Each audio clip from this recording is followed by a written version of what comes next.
ahead. Hi, hello. Can you hear me?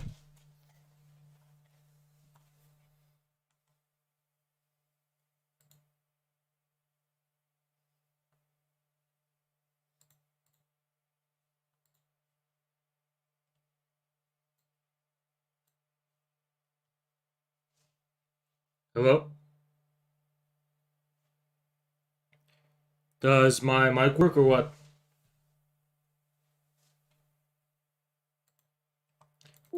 Doesn't seem like it's working.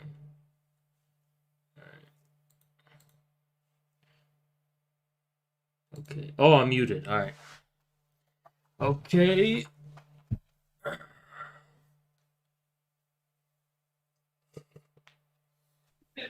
Woohoo! Welcome, Ben.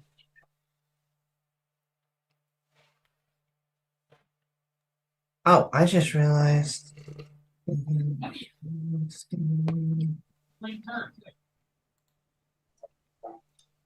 Right.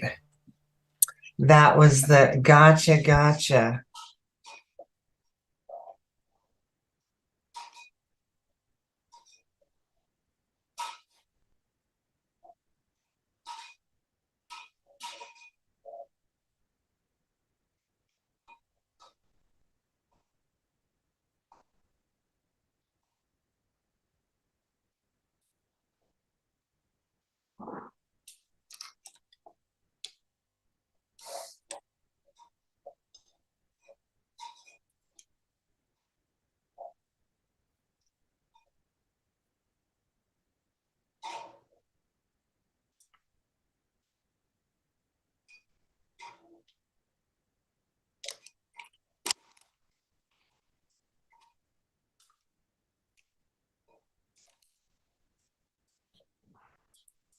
And I'm just setting up your guys' face cams, and then we will go live.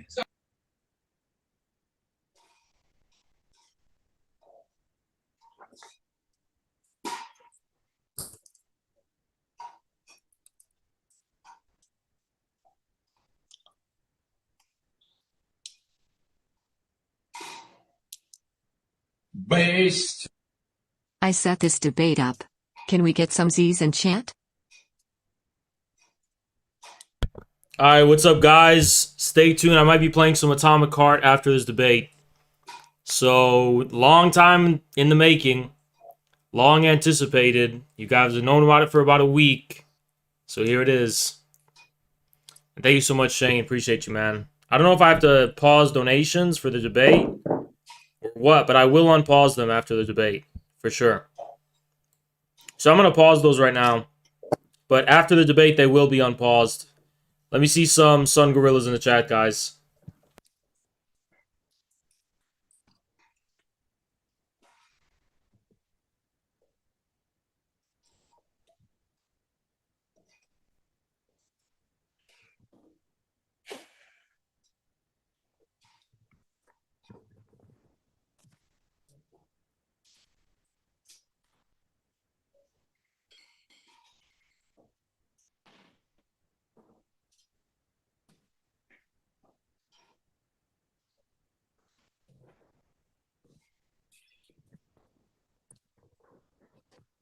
All right.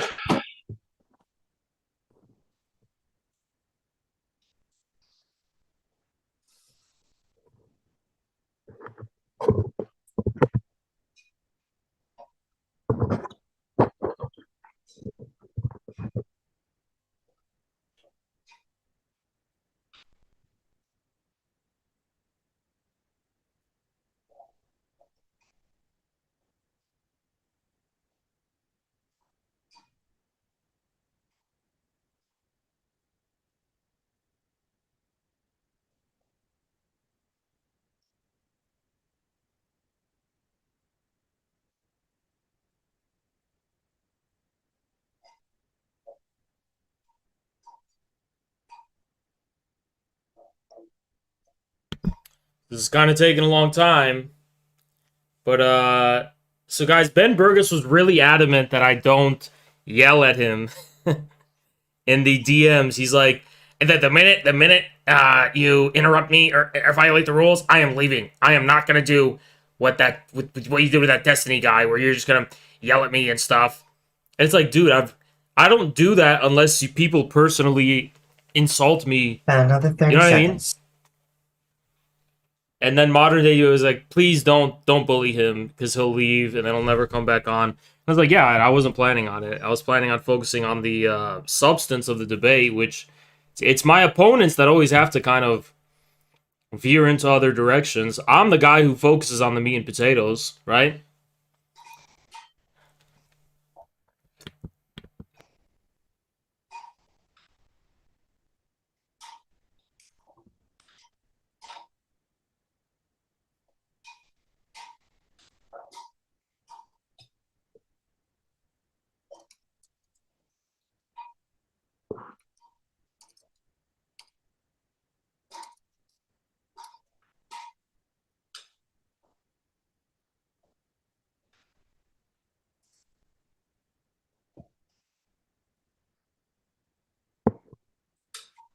Thank you, Janar.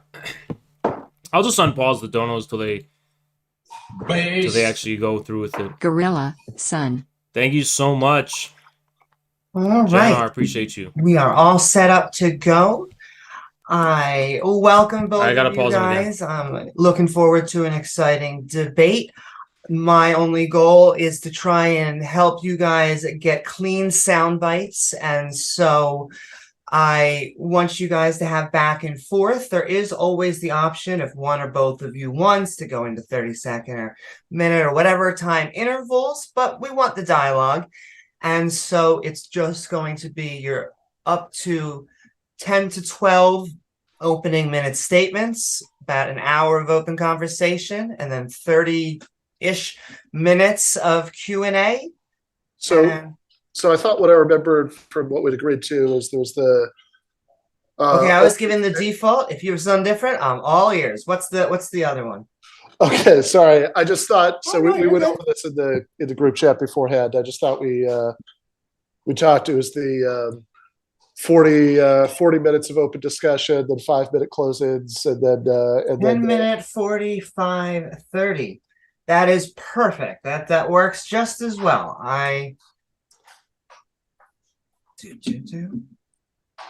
Sounds good. My only question is, the affirmative normally goes first, but I'm open to any side going. But do you guys have a preference? So I can't unmute myself. Oh, hold on 1 second. So I would be the affirmative in this case, right? Yes. And these are 5-minute openings? So, was it 5? It is 10-minute openings. Okay. 40 minutes of dialogue, 5-minute closings, 30-minute audience Q&A. Yeah, I mean, I can go first, no problem. Okay. That sounds good. Then with that, we are going to go live. The only other things I'll say, if you see me opening the door, walking around, I can still hear you. It's wireless. And if you see me going like this, it's because the music is playing and you can't hear it, but they can. And all right, with that, I'm going to mute you both and we're going live.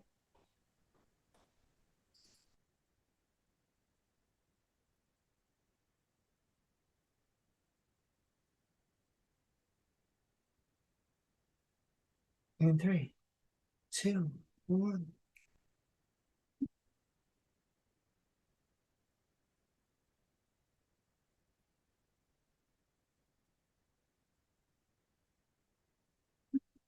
Woo! That's right. What is up, all? And welcome to Modern Day Debate.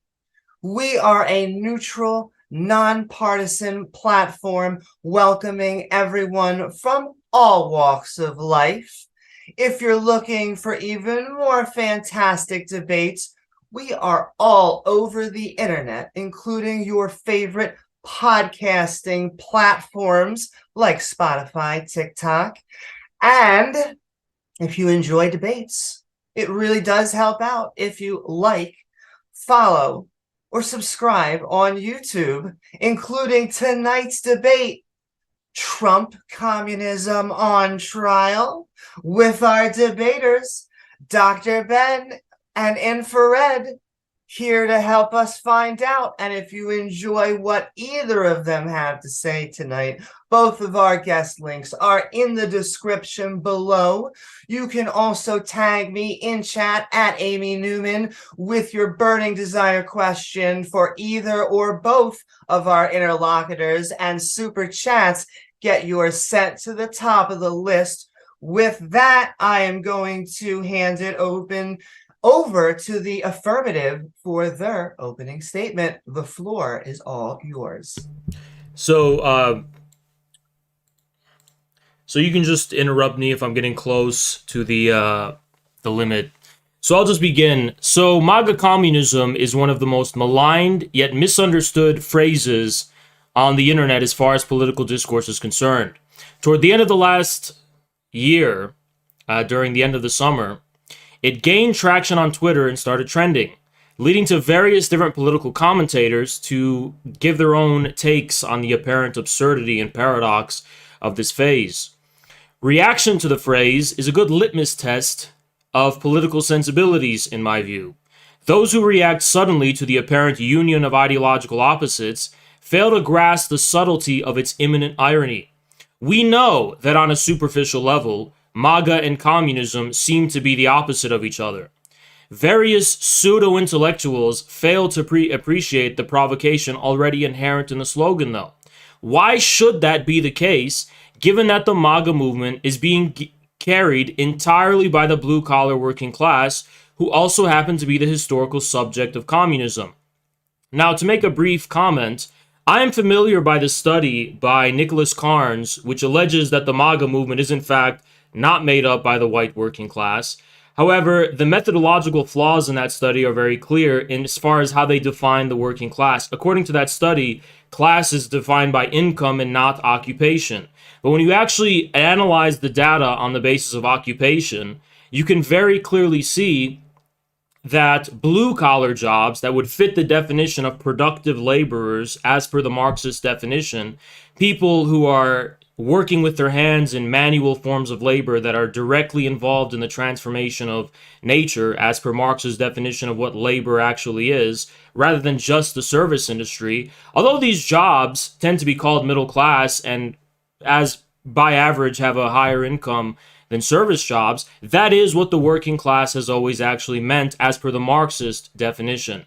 So the blue-collar working class overwhelmingly votes in favor of Trump and overwhelmingly makes up the core of the MAGA movement. And we don't actually just need to consult data to understand this, because we understand it intuitively and anecdotally. If you've ever gone to a Trump rally, it's just painfully obvious what kind of demographic dominates the MAGA movement, especially compared to other Republicans. Meanwhile, we have plenty of data that shows how there has been a shift and a transition among wealthy suburbanites and white-collar professional managerials, but especially the traditional Republican strongholds in the suburbs, the white suburbs, moved over to Biden and Democrats in unprecedented numbers from 2016 up to the most recent election and the midterms, right? So we are seeing a shift and a swapping of class demographics in each respective party. And that much is, I don't think there's room for dispute there. Now, other responses which attempt to compare MAGA communism to National Socialism are even more sophomoric. The latter phrase was coined opportunistically to hijack a real existing socialist movement, which doesn't exist in any comparable form in the United States. Moreover, it did so for purposes of assimilating said movement to both the institutions of the German imperialist state and for purposes of waging wars of aggression. Yet the strategy of MAGA communism is both counter-hegemonic, anti-imperialist, and I would even add, in some sense at least, anti-government. We recognize in MAGA an aim to dismantle the imperialist state machine, known as big government, and a fervent rejection of foreign interventionism.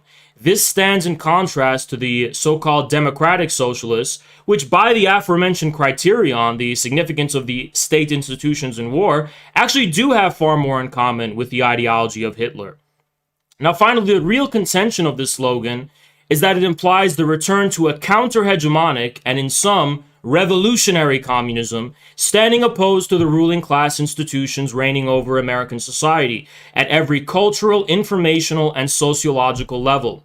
This has put it at odds with the so-called progressive left. But what is so progressive about a left that can do nothing but in concrete terms defend the actually existing status quo? What progress since the defeat of Bernie Sanders in 2016 has it actually made? Anyone serious about communism in this country should know that MAGA represents the only remaining counter-hegemonic political force, as Democrats, rhinos, and neocons form one globalist center, uniting together for an agenda for war. Now, finally, I'll add, my opponent here, Ben Burgess, wrote a book called Give Them an Argument, which was apparently targeted toward everyday right-wingers and right-wing rhetoric. This is severely misguided. The real people who need an argument are, in fact, the Democratic Party and Joe Biden, who people like Ben Burgess, if I'm not wrong here, were claiming can be pushed left, or at least some kind of left-wing force can gain hegemony over the Democrat Party and hijack it for purposes of realizing those aims. Where is that? Where are the results for that? Why don't your arguments work in the direction of the Democratic Party? Basic Marxism tells us that the ruling class will always control the government in a democracy, a so-called democracy. So how are you going to push, even when the Democrats agree with your arguments, they still will not make do on them. Why? Because they're in the pockets of the capitalistic ruling class, which is clear as day to anyone. So where's the argument for Biden? Where's the argument for the Squad and AOC, who not once have actually sacrificed their careerist and opportunist ambitions for the purposes of building a mass socialist movement in this country? What concrete steps have been taken besides advocating for people to vote for Biden to stave off the supposed threat of fascism, which, by the way, has never been clearly defined, has actually been made? None.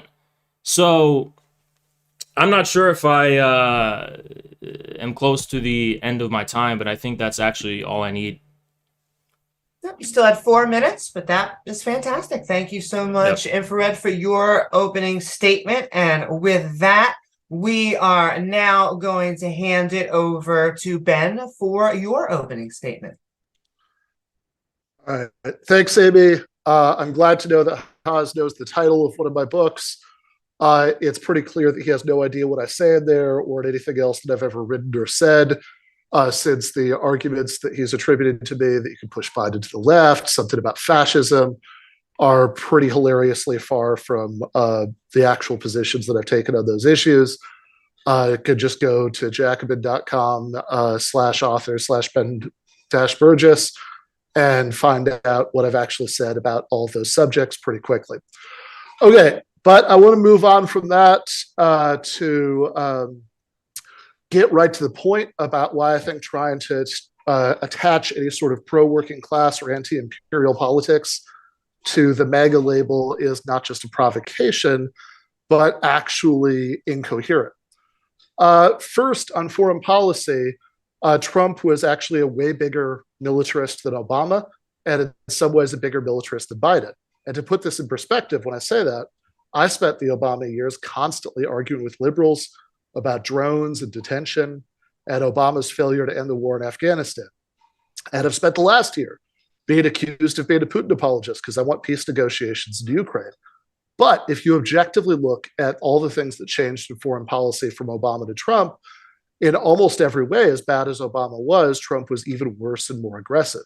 Trump tore up the Iran deal and assassinated Soleimani, bringing the United States and Iran closer to the brink of war than we've been since the hostage crisis at the end of the Carter administration. U.S. policy has always been to help Israel and screw over the Palestinian people. But Trump was at least one way, literally the worst U.S. president ever on that subject.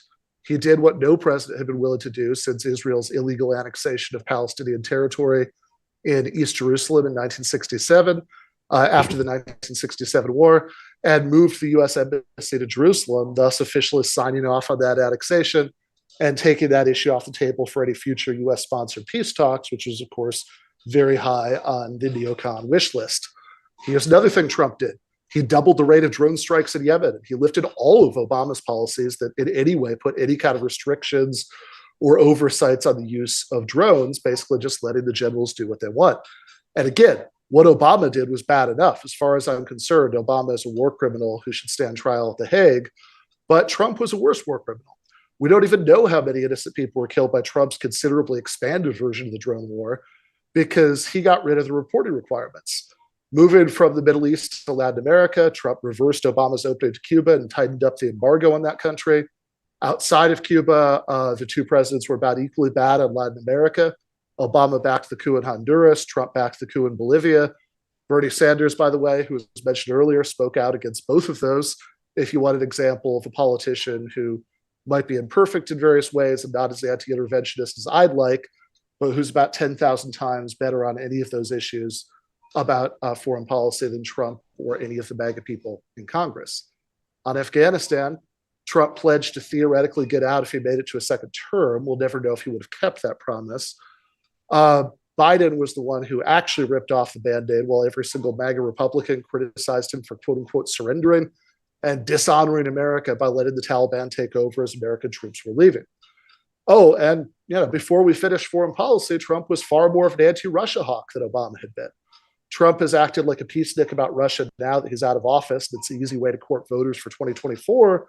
But when he was in office, he was super aggressive about opposing the Nord Stream pipeline. Hell, he bombed Damascus while there were Russian soldiers stationed in the city. And let's talk about Ukraine. As hard as it is to remember, back in 2014, Republicans would constantly criticize Obama for being too soft on Putin. One of the things they were always slamming him for was not being willing to send heavy weaponry to Ukraine for their war against Russian-backed separatists in the Donbass. Well, by the end of his first year, Trump did exactly that. And moving from Russia to China, Trump was obviously a huge anti-China hawk.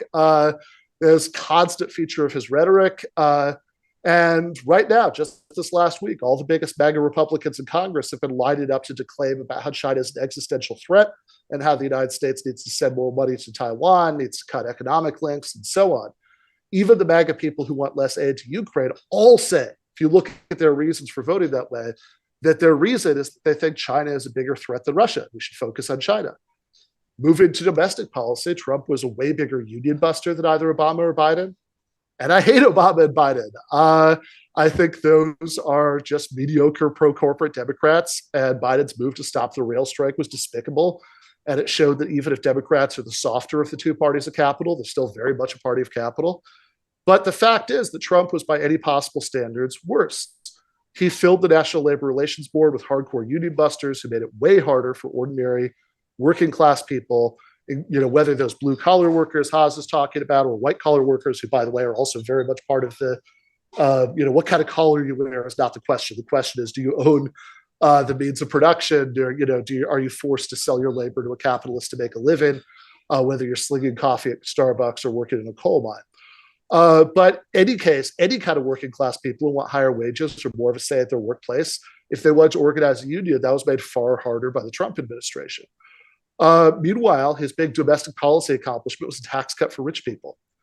And the Trump administration worked constantly to weaken workplace safety regulations that protect workers from being injured or killed on the job. When you talk about so-called MAGA communism, what you're doing is you're attaching allegedly communist politics to the flag of tax cuts, of deregulation, of union busting, of assassinating Soleimani and moving the U.S. embassy to Jerusalem to fuck over the Palestinians. You're attaching it to the flag of escalating tensions with Russia and China, even as you lick the boots of Wall Street and corporate America. You're using the word communism, but you're attaching it to the flag of the worst, most hardcore enemies of the working class. And again, mainstream Democrats like Obama and Biden are absolutely enemies of the working class. But Trump and the MAGA people in Congress are worse. Last year, all of the biggest MAGA Republicans in Congress, your Marjorie Taylor Greenes, people like that, Matt Gaetz, voted against a proposal to even cap the price of insulin for diabetics. Because even capping it, not making it free, just capping it, is too much of a violation for them of the sacred right of capitalists to make as much money as possible. Now, if you want to say lots of working class people voted for Trump and we should try to appeal to them, I absolutely 100% agree with you. Now, I don't know what this analysis is that supposedly proves that the majority, even of blue collar workers, voted for Trump. I haven't seen that. I'd be interested to hear about it. But certainly, if you just look at exit polls that ask about income, which yes is an imperfect proxy for relationship to the means of production, but it does give you a rough idea. The majority of people who have made less than $50,000 a year voted for Biden. Majority of people who made more than $100,000 a year voted for Trump. And there is, what Haas is talking about in terms of class de-alignment, the sort of like weakening of those traditional correlations is true, but it's still true despite that the majority of the working class voted for Biden.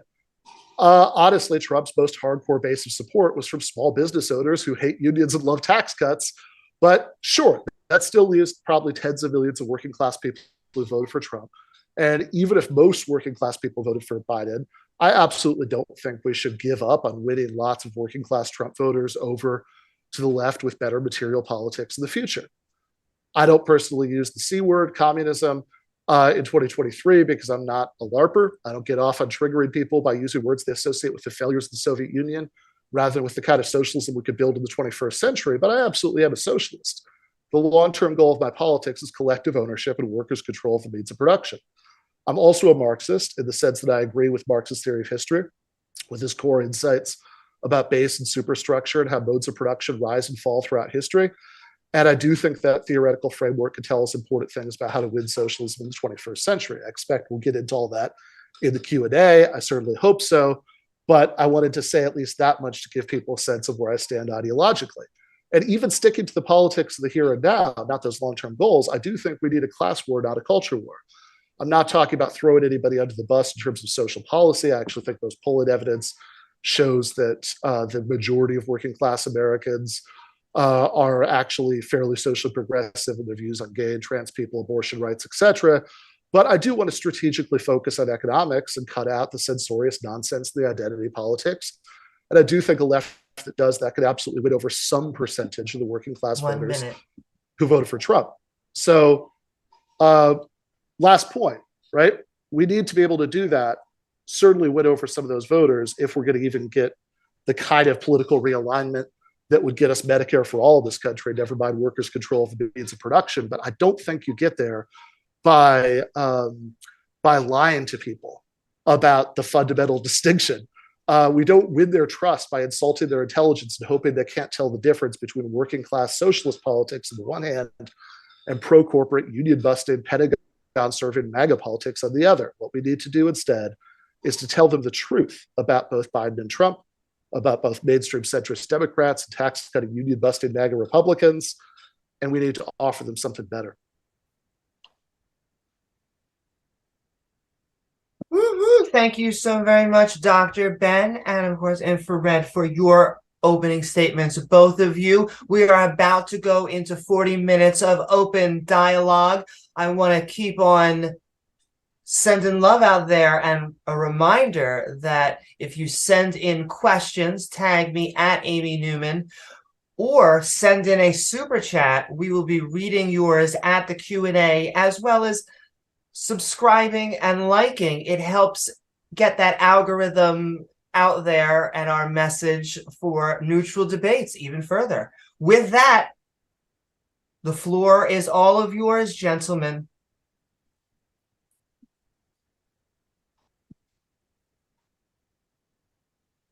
I think Haas is muted. So that was a very kind of diverse array of different jibber-jabber talking points. I'd like to go one by one and address the main ones that I've heard and that I took note of, at least, that were significant enough. So the first one was the claim that Trump was more militarist than Obama. Now, this is a non-argument in relation to the topic of debate, because the topic of debate is about MAGA communism, which is clearly centered on the MAGA movement, not Trump as an individual. Well, as far as Trump can't possibly be no, Ben, you said you were going to quit this debate if I interrupted you. So I'm going to go through one by one and actually respond to your claims. Okay. In that case, Amy, can we get the 2 minutes? So if you would like, let's start out with a minute. The 2 minutes for what? Well, because if you're going to go through every single thing I just said, that sounds like a statement. So let's. I'd like to actually respond to what all the points you raised, because they were all bullshit, and I'd like to actually be able to respond to them. Sure. So how long do you want to do it? I mean, I don't think it'll probably just take like 5 minutes. Okay, if you want to do 5 minutes, then I'll do 5 minutes. I can live with that, Amy.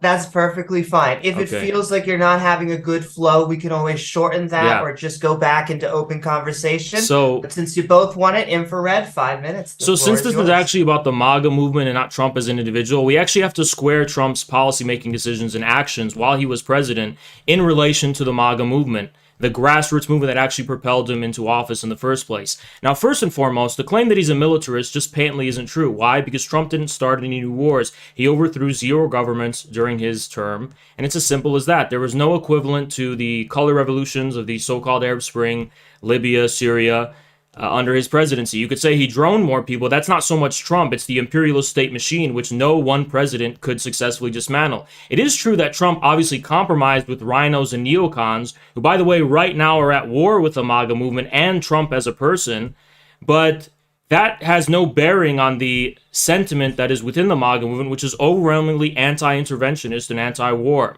No one denies that Trump staffed his government with Bolton and Pompeo in order to compromise with the Republican Party, which otherwise wouldn't have tolerated his political existence. And many in the MAGA movement even critique him for that. I'm included in that, right? But that has nothing to do with the actual grassroots counter-hegemonic force that is the MAGA movement. Now, the question is, where did those policies come from? Did they come from the MAGA movement that actually distinguished Trump's political career in the first place? Or did they come from the neoconservatives that are already entrenched in the imperialist state machine and which rule no matter who the president actually is, as Putin pointed out once? Confusing Trump for the traditional Republican Party is just a glaring mistake here. Now, you're saying Bernie Sanders is more anti-war than Trump. Well, anyone can have good rhetoric, but we don't know that because he's never actually been president because he doesn't have the balls to actually have a chance to be president. So we don't know how he would act, but we can actually see the record of how he acts in the Senate and how much he compromised in no-toes to the Democrats' pro-war ambitions. And it's very clear that Bernie Sanders would probably be much more of a war hawk than Trump. And I'll tell you why. Because Trump doesn't care about so-called human rights-based pro-democracy interventionism, and Bernie Sanders does. That would automatically make him a more pro-war president than Trump. Because you mentioned Trump's anti-China rhetoric, but guess what? That's just inflammatory, demagogic, whatever, rhetoric internal to America. When it came to foreign policy, Trump wanted nothing to do with Taiwan. He didn't really himself want anything to do with the Hong Kong protests. He said Taiwan is miles away from China. We have nothing to do with that. He didn't entertain any of the bullshit about the so-called Uyghur genocide. And he had a much better relationship with Xi on a personal level than both Obama and Biden today. Now, the claim that he was a union buster neglects the fact that nobody's been able to organize a mass union movement for decades in this country. That's not completely owed to the suppression of unions. It's owed to changes in the relations of production, which make, yes, unions became more established, more politically entrenched, more bureaucratic, and more generally undesirable to the average person who doesn't really want to be tied down to working at fucking McDonald's for the rest of their life. Finally, I'm going to skip some stuff, but your conception of class is utterly false. You may claim that anyone who's just employed is part of the proletarian class. This is a fundamentally anti-Marxist definition. According to that definition, a CEO would be a proletarian because CEOs are also employed and they don't necessarily own any means of production just because they're CEOs. According to this definition, which tries to rank the members of the professional managerial class and the class of unproductive laborers as the same as the advanced segments of the proletariat, which is the productive laboring class, Marxists have always recognized that, by the way, because productive laborers represent the general interests of labor. The service industry doesn't represent those interests because the service industry doesn't actually produce any value in the Marxist sense. So you can change the definition of class and then say that Biden has more working class support. That's fine, but all you're doing is changing the name of thing. Meanwhile, in actual reality, studies, and you wanted an example of this, and I'll give you one. 1 minute. Yeah, let me just get it real quick. So the New York Times did a study that just really quick, I have to get this. Of the 265 counties they evaluated, most dominated by blue-collar workers, areas where at least 40% of the employed adults were blue-collar workers, Biden just won 15, right? Compared to the rest, which went for Trump. Trump, by 10 points, won by average in workforce in the various counties Biden won, they were 23% blue collar compared to Trump's 30 some percent, right? In the average counties they both won. Now, finally, there's many studies, but I'll show you one of the main ones. Got it right here. So it's a study by the Johns Hopkins University by Stephen L. Morgan, which is called Trump and the White Working Class. And the result of that study and the conclusion was that 28% of Trump's 2016 voters were Obama voters in 2012. In comparison, the Obama to Trump voters were disproportionately white and working class, whereas the 2012 non-voters were disproportionately.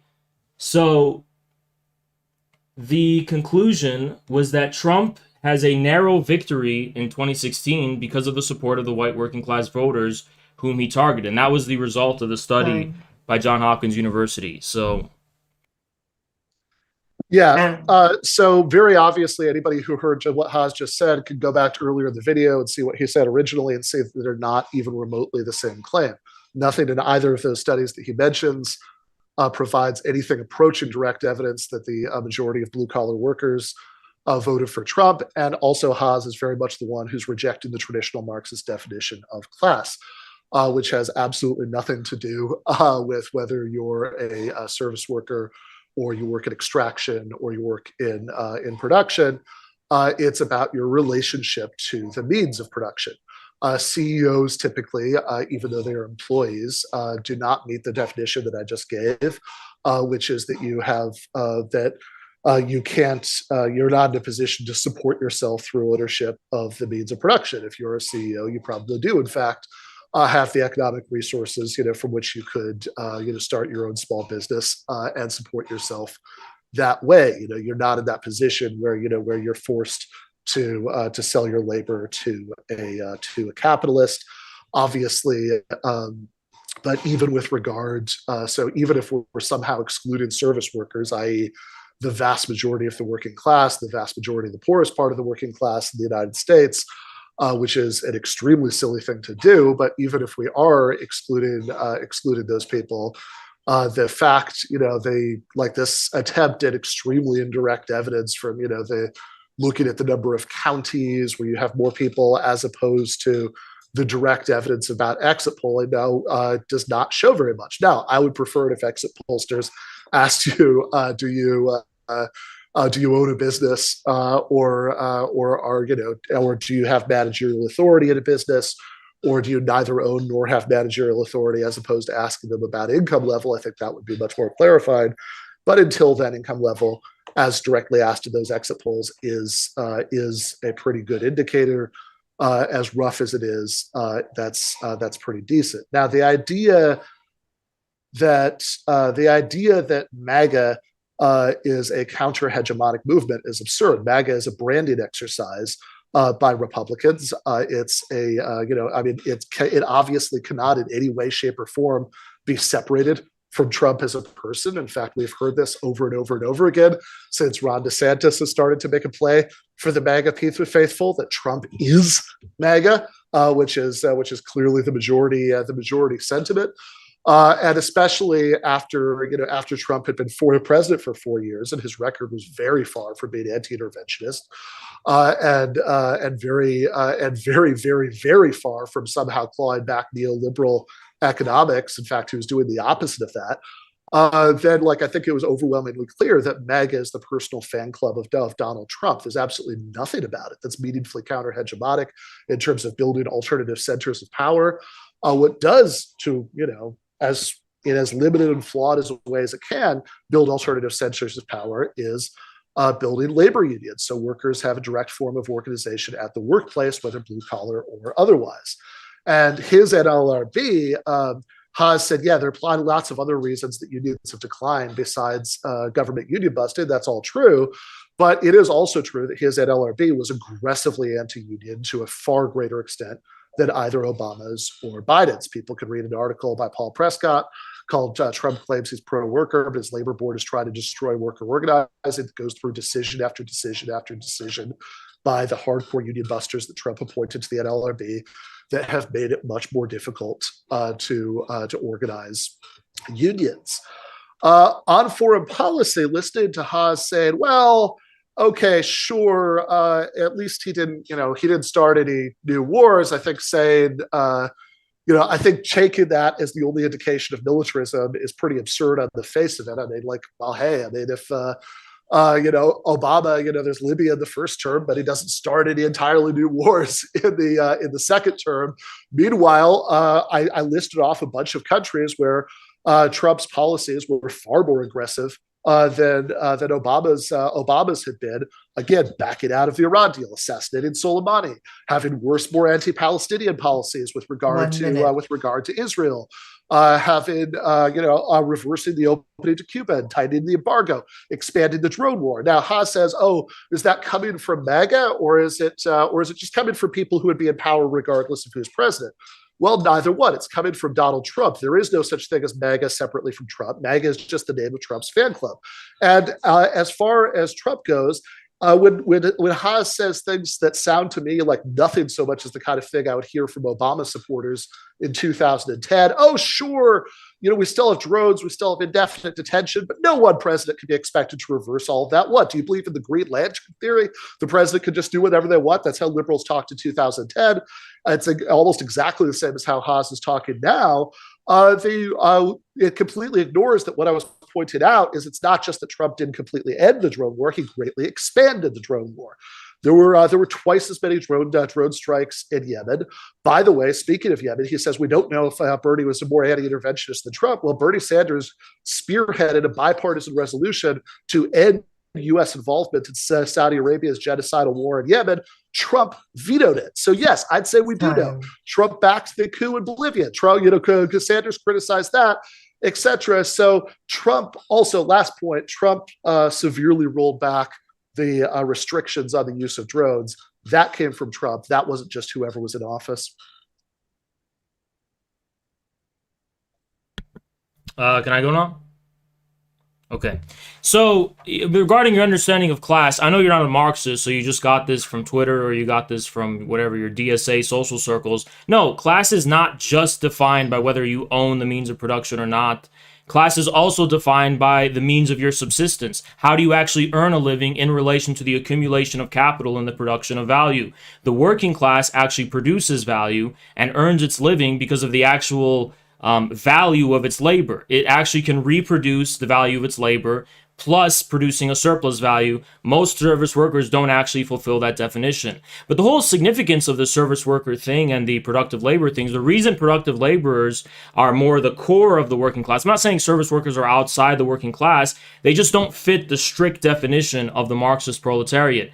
And one of the reasons for that is because institutionally speaking, they're more a class of people who are trained to perform. They have to perform certain things. They have to be instilled with specific forms of consciousness rather than actually produce tangible, real things having some direct relationship to the transformation of nature, which is how Marx defines labor. Now, your added thing about CEOs, CEOs don't count because they have enough extra capital to start a small business. Well, then it would just be defined by income. There's plenty of professional managerials who, if I'm not mistaken, you would define as members of the working class, coders and other people, graduate students, who probably do have some extra disposable income that would allow them to pursue other endeavors. That is not actually, according to your definition, how class is defined. It's not defined by income, but the relationship to the means of production. Having the ability to start a business doesn't necessarily mean you are doing that. So the absurdity of your definition of what class is very clear. Now, MAGA is not a Trump fan club. It's the only counter-hegemonic political force for the sole reason that it is not loyal to the ruling institutions of society. You could say it's loyal to some image, some idea of Trump, which it is, right? But it's not loyal to the mainstream media. It's not loyal to the ruling corporations of society. It's not loyal to Pfizer. It's not loyal to the pharmaceutical industry. It's not loyal to the military-industrial complex. It's also not loyal to the sacred institution of so-called democracy either, which is really the most important one. We can't really get into the details on YouTube, obviously, about that whole one. But that's why MAGA is counter-hegemonic, because it is searching for an America that is not being officially represented by the Gramscian hegemony within our society, the bourgeois hegemony. That is why MAGA is a counter-hegemonic force. You can point out how Trump was beholden to Sheldon Adelson and Pompeo and Bolton and the neoconservatives during his presidency, things I haven't denied. But to say that all of this was coming from Trump blatantly, denies the obvious reality, which was obvious even to Trump, by the way, later on, that yes, he had to compromise with these people, and all this bullshit was coming from them. Bolton, Pompeo, the neoconservatives, and even before then, yes, Sheldon Adelson, when it came to the whole Israel policy. Now, it's true that Trump gave the neoconservatives more free reign than they probably would have had under Obama, but that doesn't change. That's just a failure of Trump's own character and individual person. It has nothing to do with the MAGA movement that propelled him into power in the first place, and which is right now the target of all of those three figures that I just mentioned. Adelson is going to DeSantis. Pompeo wants to run for president himself. John Bolton is an avowed enemy of Trump right now. So mentioning all this shit is completely pointless. Now, the thing is that you mentioned something about unions, but really quick. Unions have been politicized for a long time and bureaucratized, and they're in bed with the Democrats. It's not surprising that Republicans are against them today. It doesn't mean, by the way, that unions today are even pro-worker. It's very possible that unions are unpopular among workers today, among many workers today, actually. They're bureaucratic and they're, yes, corrupt in many ways as well. The ones that are in bed with the Democrats, which almost all of them are. They're a political institution. Now, finally, you said something about how, I sound like an Obama supporter right now. No, the crucial difference is that Obama supporters were loyal to the bourgeois hegemony of society. The MAGA movement is not. It's almost that simple, right? I'm not apologizing for Trump. A president can only do so much. I don't care about Trump. Trump is an individual. He's just a symbol as far as MAGA is concerned. Now, you can say MAGA blindly agrees with everything Trump says, but even if you did, it wouldn't be true, because Trump on the V issue, which you can't even mention on YouTube without triggering the censors, but on the whole, let's say, medical issue that you can't talk about on YouTube, Trump supporters went against Trump himself and actually booed him in person. So no, they don't just blindly listen to everything Trump says, but they do trust him in a way they don't trust the ruling hegemony of society. Trump is a chaotic personality, and I think it's better for these people to trust this chaotic TV personality guy who can probably be moved in any possible direction, really, than the overwhelming force of bourgeois hegemony, the civil society, NGO institutions, the mainstream media, the corporations, the think tanks, the military-industrial complex, the politicians, yada, yada, yada, Wall Street and Washington and so on. I mean, you have all of that on one hand, and then you have this funny, chaotic guy, Trump, on the other. I think communists have a better chance working among people who trust the funny, chaotic guy more than they do the ruling bourgeois hegemony of society as a whole. Okay. I gave you the definition of class a couple times. It sounds like you weren't listening very closely, so I'm going to try one more time. So the definition of class that Karl Marx gives, if you read this book, Capital, is not at all what you said. It is, again, every time he talks about class, he's talking about relationship to the means of production. So the usual way that Marx would put it is that workers own nothing. That they own nothing but their own labor. They don't own any means of production. So therefore, they have no choice but to work for people who do own the means of production. Now, you can criticize this definition on various grounds. I think it can be tightened up. I think that some of your examples, I think, point to something that's actually real, which is that you should also talk about managerial authority and not just ownership, strictly speaking, which I think again is another problem with your attempt to sort of say under the Marxist definition, CEOs would count. So we need to switch to your non-Marxist definition that's about whether you're blue collar or not. But that's one criticism. Another criticism is that some workers do, to a certain extent, own some means of production. So G.A. Cohen, in his excellent book Karl Marx's Theory of History, gives an example about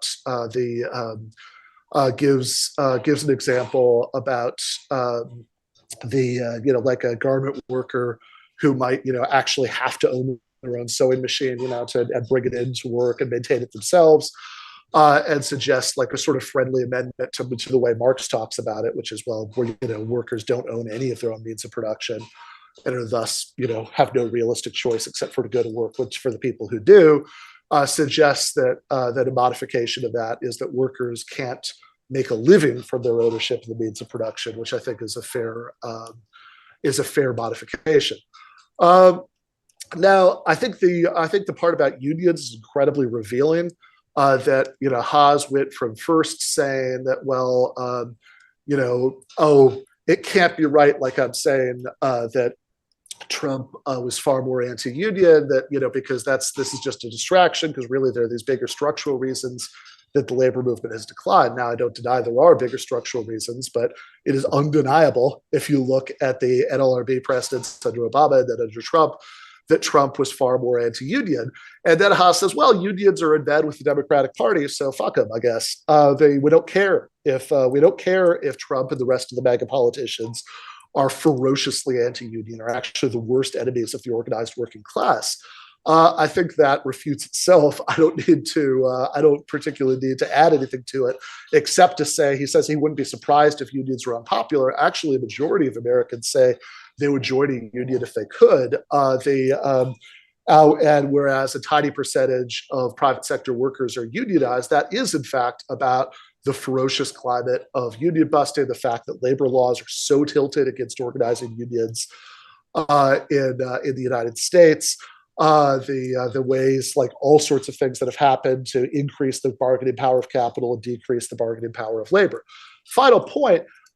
We've heard these repeated claims that there's something counter-hegemonic about MAGA as a movement. Of course, it's not a movement. It's a branding exercise for Trump supporters.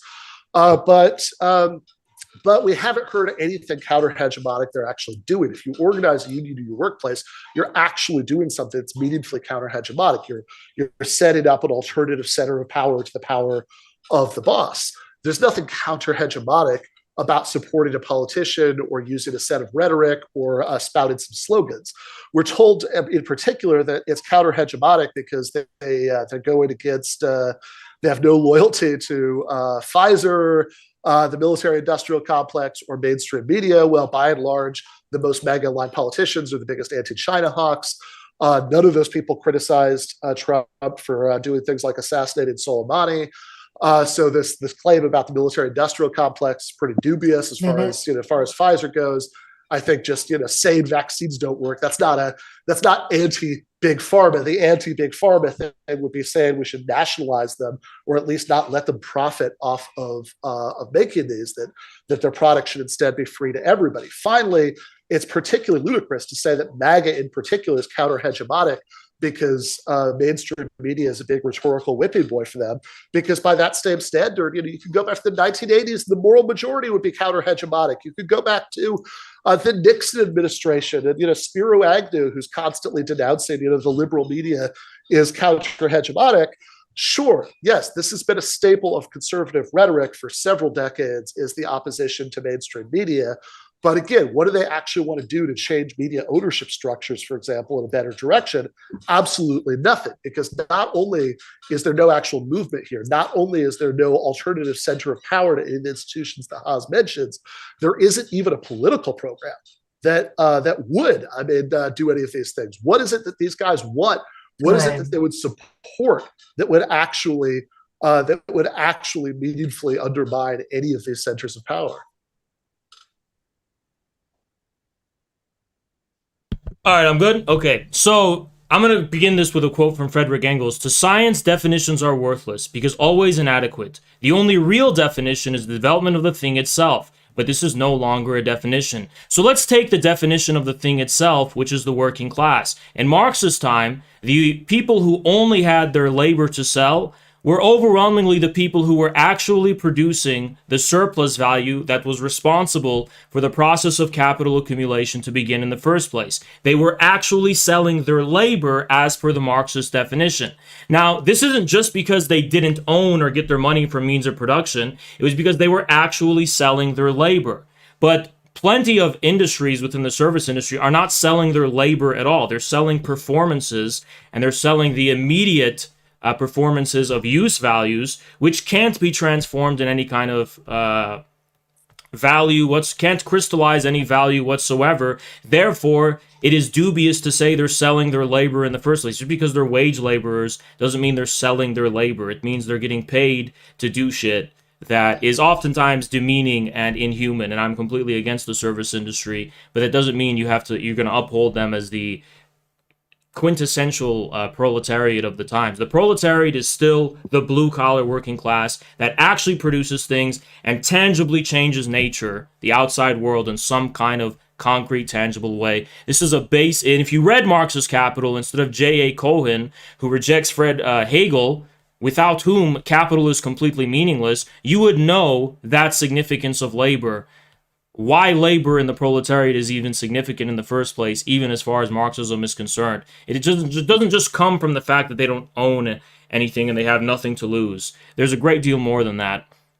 Now, finally, with this whole jibber-jabber about unions, I said establishment unions. As far as the ability to create new unions, it's pretty rare. Recently, it happened with the Amazon Labor Union, but that's precisely because Chris Smalls actually worked with MAGA people and worked with people who were not Democrats, and he succeeded, and it had nothing to do with who the fucking president was. It had everything to do with the strategy he pursued in the creation of the Amazon Labor Union, which I'm not against, by the way. But yeah, Trump made it harder for the establishment Democrat-run unions to expand. Big fucking deal. I don't give a shit. I don't care about these establishment unions. Let them all be destroyed. I don't give a fuck. They're run by the Democrats, and I don't know why I, as a communist, should have any loyalty to Democrat bureaucracies. Now, obviously, I guess most Americans would say they like unions and they prefer to join unions because they pay better, but 40% of actual union members, only 40% of actual union members say that their membership is, quote, extremely important. So I'm guessing there's probably something lost in translation there. Regardless, it wouldn't surprise me that Americans want the better pay that unions provide, but there's also more strings attached to that, which, among actual union members themselves, lead to some kind of contention and ambiguity. But regardless, how can those unions concretely expand without the Democratic Party? Because they're in bed with the Democrats right now. That's the question. I'm not willing to sacrifice building a counter-hegemonic political force for the sake of expanding the Democrat-run unions.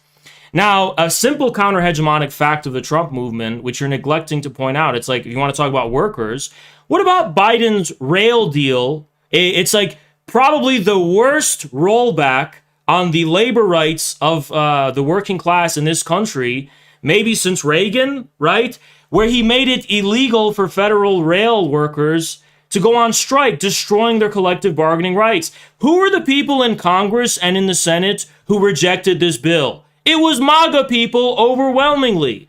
And even Republicans beyond that. It was overwhelmingly the progressive Democrats who voted for it. And it was the MAGA people who were at the fore of rejecting it. So that's a simple example of the counter-hegemonic force of the MAGA movement.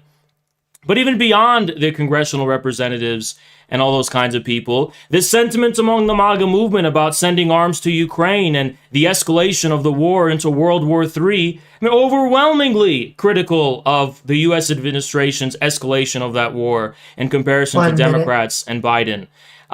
They criticized Pelosi's visit to Taiwan. You mentioned, Nixon. You're saying Nixon was also counter-hegemonic, or his movement was? Yeah, Nixon's voter base, it was counter-hegemonic. I mean, that's why Watergate happened. Read your fucking history. Yes, there were counter-hegemonic elements in Nixon's supporters. Yes, that's an actual fact of history. And you're laughing right now because you haven't read, you're clearly illiterate on the subject matter, and you're one of those people who think Watergate happened because of Nixon's corruption and not because of the CIA. Dude, keep laughing. You're going to look in the mirror and see a dumb fuck when you actually read your fucking history. Now, formulating a political program is actually the task of communist partisans. The absence of one right now doesn't mean it's impossible. But when you actually formulate that political program, who is going to be more receptive to it? People who are unquestionably loyal to whatever the fucking mainstream media and the institutions of society like academia say, or people who might lend you their ear to hear something new that society and the establishment has been telling them not to believe, such as that communism is in fact not completely evil and Stalin and Hitler were not in fact the same. Okay. Yes, I could not help myself. I will say that I did say I'd end the debate if the personal insult started, but I'll give you one. They have but yes, I could not help myself but laughing at the claim that that Watergate didn't really happen, that it was some sort of CIA plot against I guess this guy who the CIA hated for some reason, even though Nixon was the one who was doing things like bombing Cambodia, helping to organize the coup against Salvador Allende in Chile. That is a very odd thing for somebody who calls himself a communist to say. But in any case, going back to definition of class, you note that the only place I talked about G.A. Cohen was to talk about a criticism that I thought was a fair criticism, because I'd been talking about the way Marx talks about class in Capital, not about Cohen. I brought up Cohen because of a point that he makes in Karl Marx's theory of history about about like a sort of possible criticism or friendly amendment to that. But if you just read Capital itself, every time he talks about class, it's always and overwhelmingly in terms of relationship to the means of production. Of course, obviously, that Engels quote about definitions cuts both ways, because if you say, I don't like definitions, then that doesn't favor one definition or another. But if you're just looking at the way that Marx, throughout the entirety of the 33 chapters of Capital, talks about class, it's always about who owns the conditions of labor and who is forced to labor for them. The reason that the working class is an important category in Marxism is that it is a category of the population, obviously, that you have laboring classes in all sorts of societies, right? But this is one that has the capacity and the interest to take over, to expropriate the means of production from capitalists, and create a society that would not be divided into classes, but would also not just be distributing crumbs, given the way that the forces of production have been developed under capitalism, creating the possibility for that universally shared abundance in the future. On unions, I also think it is pretty funny that less than an hour has gone by since my opening statement, but Haas has already forgotten what I said, because he says, "Oh, what about the rail deal?" Which I actually brought up and talked about in my opening statement. And yes, as I said in my opening statement, that certainly proves that even if the Democrats are the softer party of capital, they're still very much a party of capital. But I'd like to point out two things about the rail deal and about the partisan contrast as it shows there. One, Haas is trying to have it both ways on a pretty epic scale. He says that on the one hand, he says, "Oh, fuck the establishment unions." He only cares about independent unions. So if the establishment unions are all destroyed, then that's fine with him. But then he brings up Biden crushing some established unions. Those are not plucky new independent unions. These established rail workers unions, as evidence for, correctly, the fact that Biden is an enemy of the working class, which I agree. I said in my opening statement. Trump is a worse one. And of course, MAGA is absolutely nothing except for Trump's fan club. But Biden is certainly an enemy of the working class. The rail deal certainly shows it, because it does not, we should not say, fuck the unions. The unions of various sorts are the only counter-hegemonic force in society. And on the subject of, certainly the only one that has the kind of numbers and the kind of capacity and the kind of power that they do. Not the only one, but the only one that has all of those things. Finally, this idea that Trump filling the NLRB with hardcore union busters who make rulings, who made a whole series of rulings overturning Obama presidents and making it harder to organize unions. Well, that's only making it harder for the bad established Democrat-aligned unions, is ludicrous on its face. Of course, that makes it equally hard, in fact, harder for independent unions that don't have the same resources to stand up to that union busting. And final point, I think it would be amazing to get, if we had Chris Smalls here. And yes, he absolutely was willing to work with people who voted for Trump, which, as I said in my opening statement, I advocate too. But he was right to do so. He himself, of course, would never call himself a MAGA guy. He's very open about his disagreement with that. And if we had Chris Smalls here and said, "Hey, Chris, do you think it matters who's sitting on the NLRB?" Do you think that these NLRB rulings have make a difference to how easy or hard it is for an independent union like the Amazon Labor Union to organize warehouses? I think we know what he would say. In fact, the NLRB has repeatedly intervened on the side of the Amazon Labor Union, which would certainly not have happened if Trump was still in office. Thank you, Dr. Ben. I am going to say that each of you are going to get one more round, and then you're going to get closing statements. So technically, you get 2 more 5 minutes before we go into Q&A. But Infrared, back to you. And then Dr. Ben, you get one more reply. So I just wanted to speak to the baffling ignorance of so-called Dr. Burgess here, that he claims that it's extremely odd to think that the CIA was behind Watergate. Well, it's such a widespread, commonly held view that even the CIA itself, on its own fucking website, felt it necessary to address the claim themselves. So no, it's not an odd view at all. It's a pretty conventional view. You don't have to be an extreme conspiracy theorist to know that the CIA was in fact at odds with Nixon and the Nixon administration.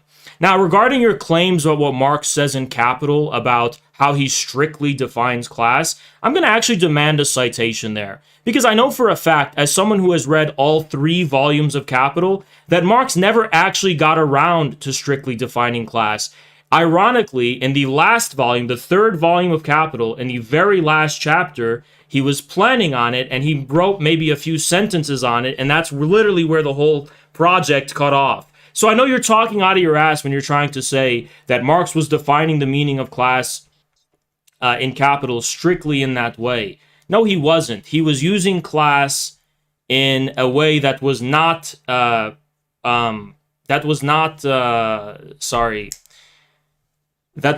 precluded by any specific strict definition. But class, as far as Marx and Engels recognized it, in addition to being about relations to production, isn't just about what you own. It's also what your relation to the actual material objective process of production is. And Marx in Capital makes it very clear what productive labor is, especially when in the 2nd volume of Capital, he makes it very clear that the unproductive laborer of clerks, these other people who belong to a class of parasites, literal parasites in function, don't actually belong to the proletariat in the strict sense.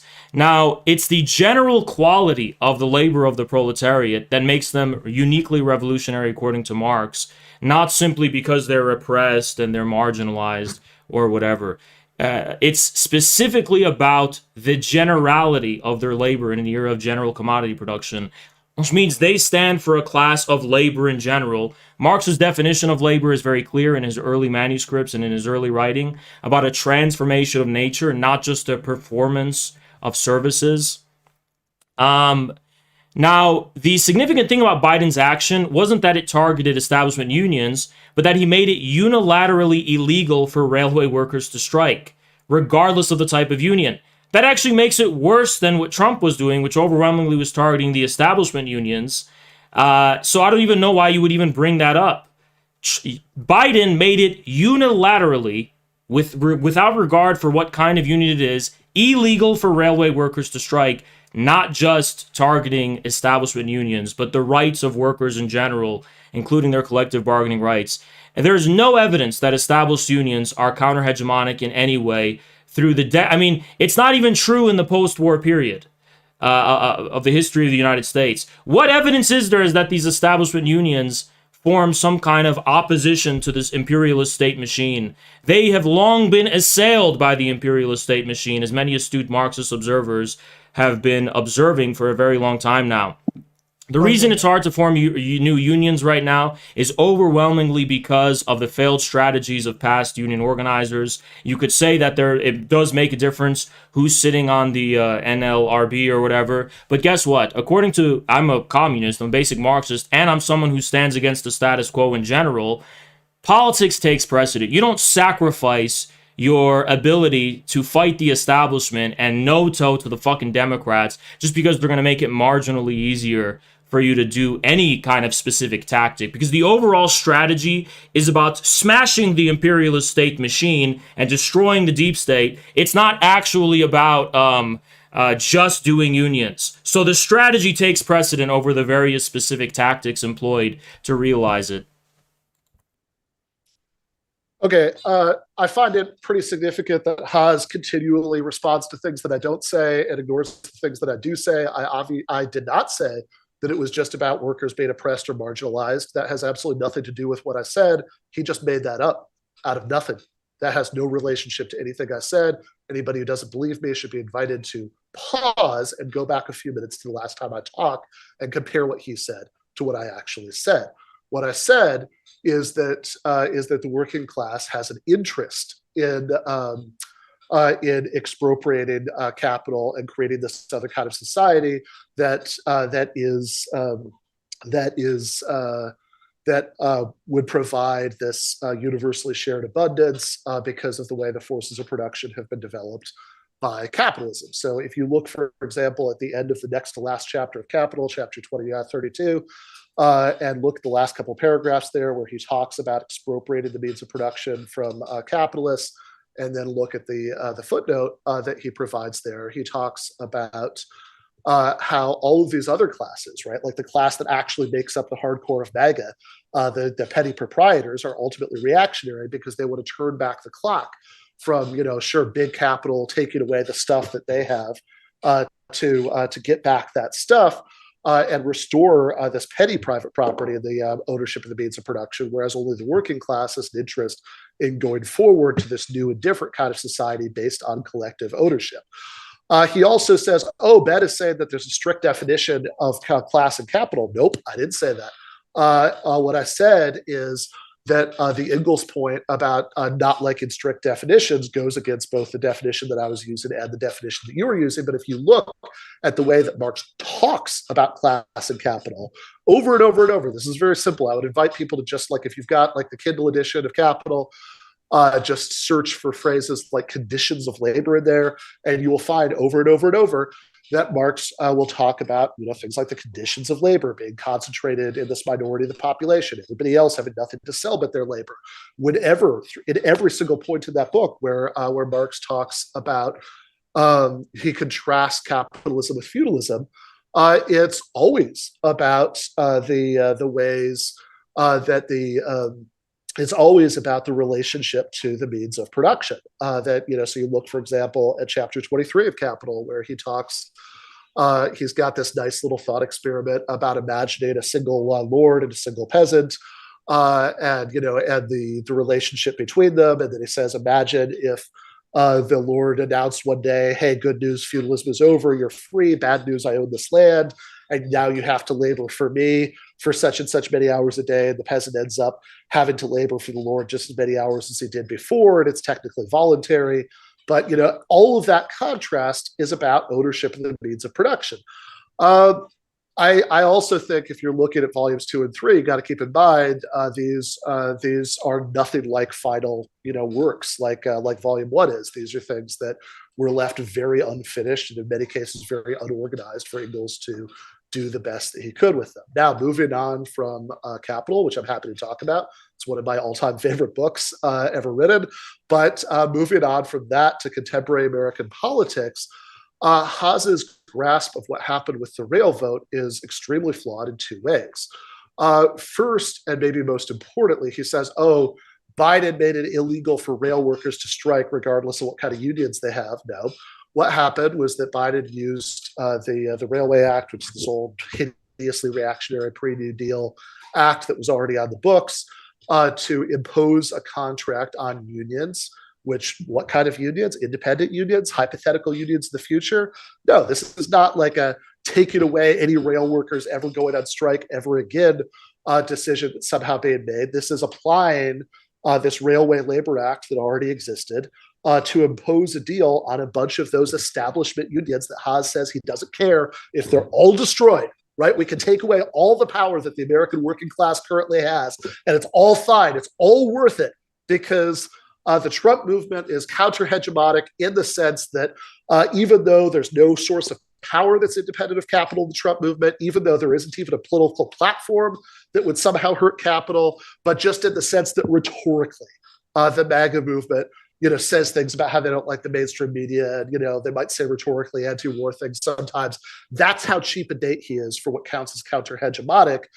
For that, he's willing to destroy the entire power of the organized working class in the United States. That is not a deal anybody should take. Thank you, Dr. Ben. And with that, it is going to conclude the open dialogue of the debate. I want to thank our interlocutors for stepping into the ring as they're about to make their closing statements. And then we are going into the Q&A. So please keep on sending me those chats and super chats. I'm sending love out there as well to all of those mods, keeping everything so amazing. And with that, Infrared, I am handing it back over to you for your 5-minute closing statement. The floor is all yours. So, okay, I only have 5 minutes. He said you're saying the working class is uniquely revolutionary because it's interested in expropriating capital. You didn't elaborate why, though. You didn't elaborate the actual reason for that. I actually did. I actually said it's because the general quality of their labor allows them to establish a relationship to production that grounds production based on its material premises, which is what labor is, whereas capital doesn't ground production based strictly on the use value, the necessity of its material premises, but on abstractions, actually, the form of value, which is an abstraction that isn't a specific human use value. It's a quality of abstraction and alienation and this universal form that doesn't care about any particular content. So that's why they're revolutionary. And yes, labor is central to that. Now, you said something about capital. Which volume do you cite? Volume 1, chapter 29. I looked at chapter 29 of volume 1. 28? 23. Okay, 23. 23 of volume 1. Well, you haven't actually cited and deployed into an argument why that helps your argument that Marx is strictly defining class on the basis of... Yeah. I didn't say that. Okay, well, you interrupted me, and if I were you, right, I would have rage quit like a little bitch because of that, but I'm not going to do that. But that's what you promised to do, which is interesting. But it's interesting that you're calling the blue-collar working class that overwhelmingly makes up the core of the MAGA movement petty proprietors when you just cited J.A. Cohen, who clarified that people who own instruments of production that augment their labor doesn't make them not part of the working class. So that's an interesting contradiction there. You said I have a flawed understanding of the Railway Act just because Biden exclusively imposed it on establishment unions. But he set the precedent for the ability to use that act to be imposed on any kind of union, as long as it conflicts with some kind of national security interest. That's the fucking point. Bringing up that pedantic point about how he just used it against the establishment unions. Yeah, because it's the establishment unions who at that time were trying to go on strike. If they weren't establishment unions, you don't think he would have done the same fucking thing? He probably would have done it quicker because he has no fucking reason to want to work with unions that aren't politically loyal to him. Now, you're saying that, counter-hegemonic is just about not having the right kind of rhetoric. Counter-hegemonic is just about having a specific kind of rhetoric. That's not what I'm saying, but whether you have unquestioning loyalty to the establishment, whether you can see there's a clear contradiction that, yes, the bourgeois hegemony of society is not the site of the kingdom of truth, you can't blindly trust the experts, that matters when you are trying to convince people to get on board with new ideas. Yes, that does fucking matter. It matters that people are able to question power, be suspicious of power, and act and vote in ways that contradict what the bourgeois hegemony is telling them to. So you can say that's just rhetoric, but why did MAGA people get labeled as domestic terrorists as of recent? Why is the government saying that something that happened a few years ago, you can't really talk about on YouTube, is like worse than 9/11? Because they acted in a way that is clearly not aligned with the bourgeois hegemony. So it's not just rhetoric, it's also action. Even your fellow Democrats recognize that when they say that Trump is the most dangerous fascist threat to democracy there is. I like that he's a threat to the so-called democracy. I think communism is also a threat to this sham of a democracy, and I want to unite with MAGA in crushing this veneer of a neoliberal democracy and establishing a state by, for, and of the American people. Thank you so very much, Infrared, for your closing statement. And with that, we're going to hand it off to Dr. Ben for your closing statement.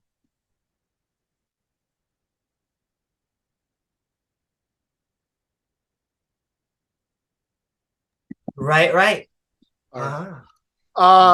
Yes, I'm sorry. You did actually ask me a question about 10 seconds before that.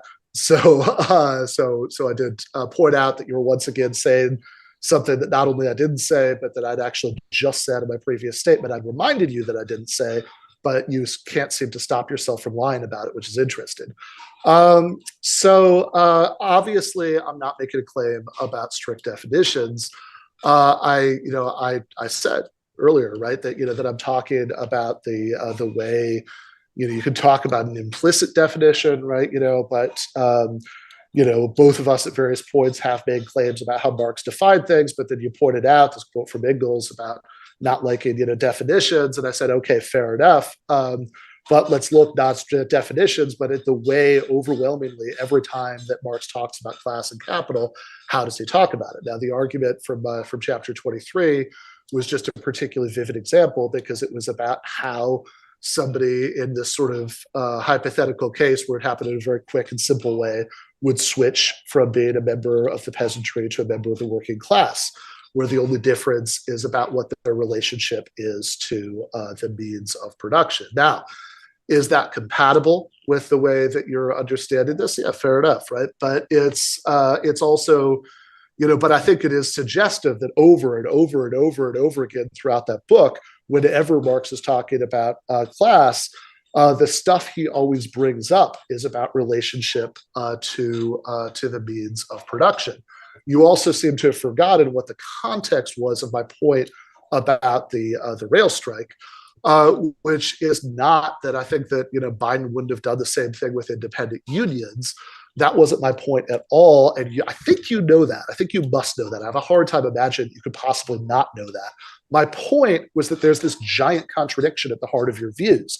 On the one hand, you said that fuck the establishment unions. You're fine if all the establishment unions are totally crushed by right-wing union busting appointees to the NLRB, making a series of decisions that make it very difficult to form unions of any kind. But then, on the other hand, you're getting mad at Biden for crushing establishment unions. Now, I think you've got it right the second time and wrong the first time. You're right to be mad at Biden for imposing the deal on establishment unions. You're wrong to say, fuck the establishment unions. I don't care if they all go away, because what you're doing is you're wishing away what tiny little bit of power the American working class has in favor of nothing, in favor of, well, there's some rhetoric here that I like, that if you look at just the right parts, ignore all of the extremely intense anti-communist rhetoric in the MAGA movement, et cetera, and look at just the parts you like, that there's some rhetoric that sounds like something you can work with. And so you're just going to focus on that, even if supporting it, even if voting that way. You said acting and voting that way means that you're destroying what little power the working class has in this neoliberal hellscape. I also, of course, did not say that the blue-collar workers who support Trump are petty proprietors. You're making that up. What I said was that Trump's hardest core base of support was not workers at all, but petty proprietors, small business owners. That's Trump's hardest core base of support, which I think is true and is certainly contradicted by nothing you said. Of course, the majority of people who voted for Trump are members of the working class, just like the majority of people who voted for Biden are members of the working class. But just like you can make sense of saying that for example, that there's a particular sort of importance to certain kinds of PMC layers and to the Democratic Party, I think you can make sense of saying that petty proprietors, not workers who might own their own sewing machine, but people who own their own businesses are the hardest core of the support of the MAGA movement. Final point, I don't know how long I have left, but I'm going to try to make this very quickly. A little bit over a minute, or about a minute now. About a minute? Okay. Final point. Just take a long step back from this. Haas admits that the Trump administration's foreign policy was in many important ways more interventionist, more in line with what the neocons wanted than the Obama foreign policy. I gave a bunch of examples of that earlier.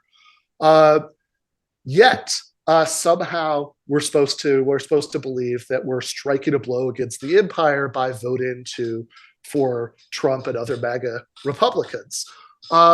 Trump is himself a billionaire. His movement and his rise to power was funded by other right-wing billionaires like Peter Thiel, but somehow we're supposed to believe that a billionaire who did everything in his power to crush unions, to deregulate, to get rid of workplace safety regulations, to cut taxes for rich people, that the movement behind that guy, because they don't like the mainstream media, they don't like Pfizer, that movement is so promisingly counter-hegemonic that for the sake of empowering it, you should be willing to destroy every single establishment union in the United States. That's insane, and it certainly has all of nothing to do with anything that anyone could call a form of socialism or communism. Thank you so very much, Dr. Ben. In fact, thank you, Infrared and Dr. Ben, for that lively back and forth, because we're about to go into the Q&A section. I want to keep on reminding everyone that both of our interlocutors' links are in the description below. So if you're like, I like what I just heard, you can head right down there and get more. Plus, if you like what you're hearing today and want even more fantastic debates, then it really helps us out if you hit that like button, subscribe, and share with the person that you're in a debate with yourself. With that, we are heading in to the Q&A. Keep on tagging me with your questions and super chats at Amy Newman. But $5 from Thunderstorm, fascism means trade union in Italian. So, if I will, I'll respond to that question by pointing out that the whole point is that the precedent Biden set won't just affect establishment unions. It's about the precedent, not just about the specific unions that were affected by it. And plus, it proves that they were never a viable medium to represent independent working class power in the first place. Why didn't they go on strike anyway? Because they have no independent power at all. Even if it was illegal, they had no independent power. That's why they didn't go on strike in the first place. So you claiming this is some kind of glaring contradiction. So when I say I don't give a shit about establishment unions, of course I don't. Look at how weak they were in the face of Biden's fascistic acts against them. So yeah, let the fucking establishment. Yeah, I don't give a shit. I do care about when the government starts stepping in and establishes a precedent to destroy the collective bargaining rights of the working class. I do care about that, but which can be used not only against establishment unions, but against the working class in general. That's a very dangerous precedent. So that's stupid. And saying, oh, the petty bourgeoisie, Lenin talked about an alliance with the democratic petty bourgeoisie, an element among the peasantry, which was necessary for a united front against the bourgeois hegemony. So you saying the petty bourgeoisie is inherently reactionary contradicts basic communist history. You said stuff about the relations of production, which was jibber jabber, because we're talking about the relationship to the actual process of production, not just to the title of whether you're employed or not, but what actual relation you have to production. Where does your revenue actually come from? Where does your income actually come from in relation to production? So that's my answer to the question from the person. Thank you so much for contributing to Modern Day Debate. Yes. Thank you so very much for that response and that super chat, Thunderstorm. And then back-to-back Spice Infrared from Ethan for $2. Infracell is a clown for banning me. You are a little bitch, if I will, to that person, but thank you so much for contributing to Modern Day Debate. I support Modern Day Debate, so thank you so much for your generous donation to them. That's right. We support all of the audience out there, as well as both of our interlocutors, who we're very thankful for coming on. Another $2 super chat from Ethan. They want to know, are you role-playing? No, Dr. Burgess says that communism is just LARP, and yet democratic socialism, as far as the American working class is concerned, is just as marginal and irrelevant as communism. I choose the communist with a capital C because they're going to see you as a communist either way. You have to embrace it and actually be honest with people about what you're actually about. So I'm not just role-playing. I think communism actually has meaning. And what I would say, what do you sum it up? What is communism actually about? It's actually in the word, and people laugh at this and think it's simplistic, but it's not. It's about the common interests of human beings as opposed to profit and money. And it's almost that simple when you actually read Marx's early philosophical manuscripts. It's the real movement to sublate the present state of things to establish a human-oriented kind of society. So, and it's also about the power of the working class, the political, the social, the cultural, the hegemonic power of the working class. That's what communism means to me. It's not a specific system or a specific end state of society. As Marx said, it's a real movement. Okay, so I've been muted this whole time that we've been doing Q&A but I would just say for the first questioner, it's not at all true that fascism in Italian means trade union. It comes from fascius, which means bundle of stick. It's a much older word than union, and of course, the fascists in Italy crushed trade unions. I liked the way that Haas took the opportunity of pretending to answer that question to just do a long monologue responding to everything I'd said in my closing statement. But there is no precedent that's established by Biden invoking the Railway Labor Act. You just said the act was brought up from the past. It's existed since 1926. Right. So it's a new precedent for using that act. Used before. There's no new precedent there. But obviously, there is both ways. Clearly there is, because he can use it in new ways. On establishment unions shows that Biden is hideously working class, that establishment unions do matter, and we shouldn't say no, they don't. They were ineffective in responding to that fascistic measure. Let them all go into well, the they're not effective. Obviously, they're clearly not effective, again, I've been and don't need to be supported. For this, as I've said in my opening statement, and onwards, you got to talk for like 5 minutes uninterrupted. Give me 90 fucking seconds. They have that's so it's because you were muted, to be fair. So that's just nonsense. I also didn't say the petty bourgeoisie was inherently reactionary. I just said that it was the hardest core of Trump's support. Please stop making things up and respond to what I actually said. Do you have any data, citations, anything? Well, I just want to say, Dr. Ben, I apologize for that. Yeah, had to manually unmute because I wanted everything to go smooth. But did you get everything answered that you wanted? Yeah, that's fine. All right. With that, we are moving forward. Thank you for those super chats from Thunderstorm and Ethan Osborne and your responses, Dr. Ben and Infrared. Another $5 super chat coming in from Thunderstorm. Don't care what genocidal Marx thinks. Class is being an upstanding person, and you can't buy it. I'd like to take the opportunity to respond to that by saying that the Railway Act, as Dr. Ben Burgess said, was from 1926. To respond to was from 1926. It was clearly deployed. It was used, and it was brought back into existence in a novel way. It was brought back into existence in a novel way, very clearly. So it is a precedent because it can be used in new ways very clearly.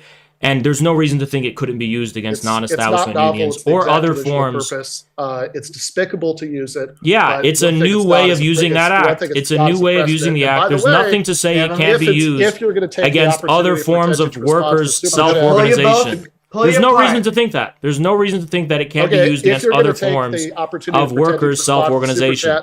To go back to the argument about the Railway Labor Act, then we should also talk about the fact that that all of the big MAGA Republicans voted against even softening the deal by adding a couple of goddamn sick days. Yeah, but they voted against the act entirely, and which is what I think should have happened. They didn't vote against the act. The act isn't on the table. They did. They voted against the enforcement of that act. They didn't want to add some cookies and crumbs to that act. That whole thing needs to go. I agree with how they voted.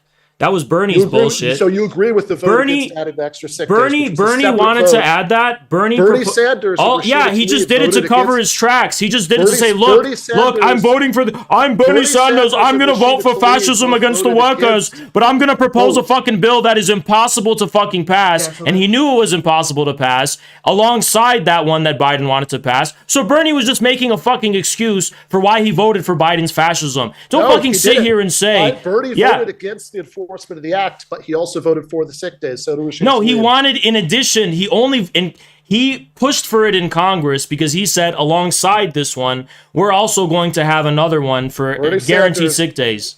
Bernie Sanders in the Senate voted against the enforcement of the original iteration of the act. Bernie was for it because he wanted to add another stipulation for the sick days. Yes. And all right, we are moving forward. We got Spice coming towards Ben. $5 from John.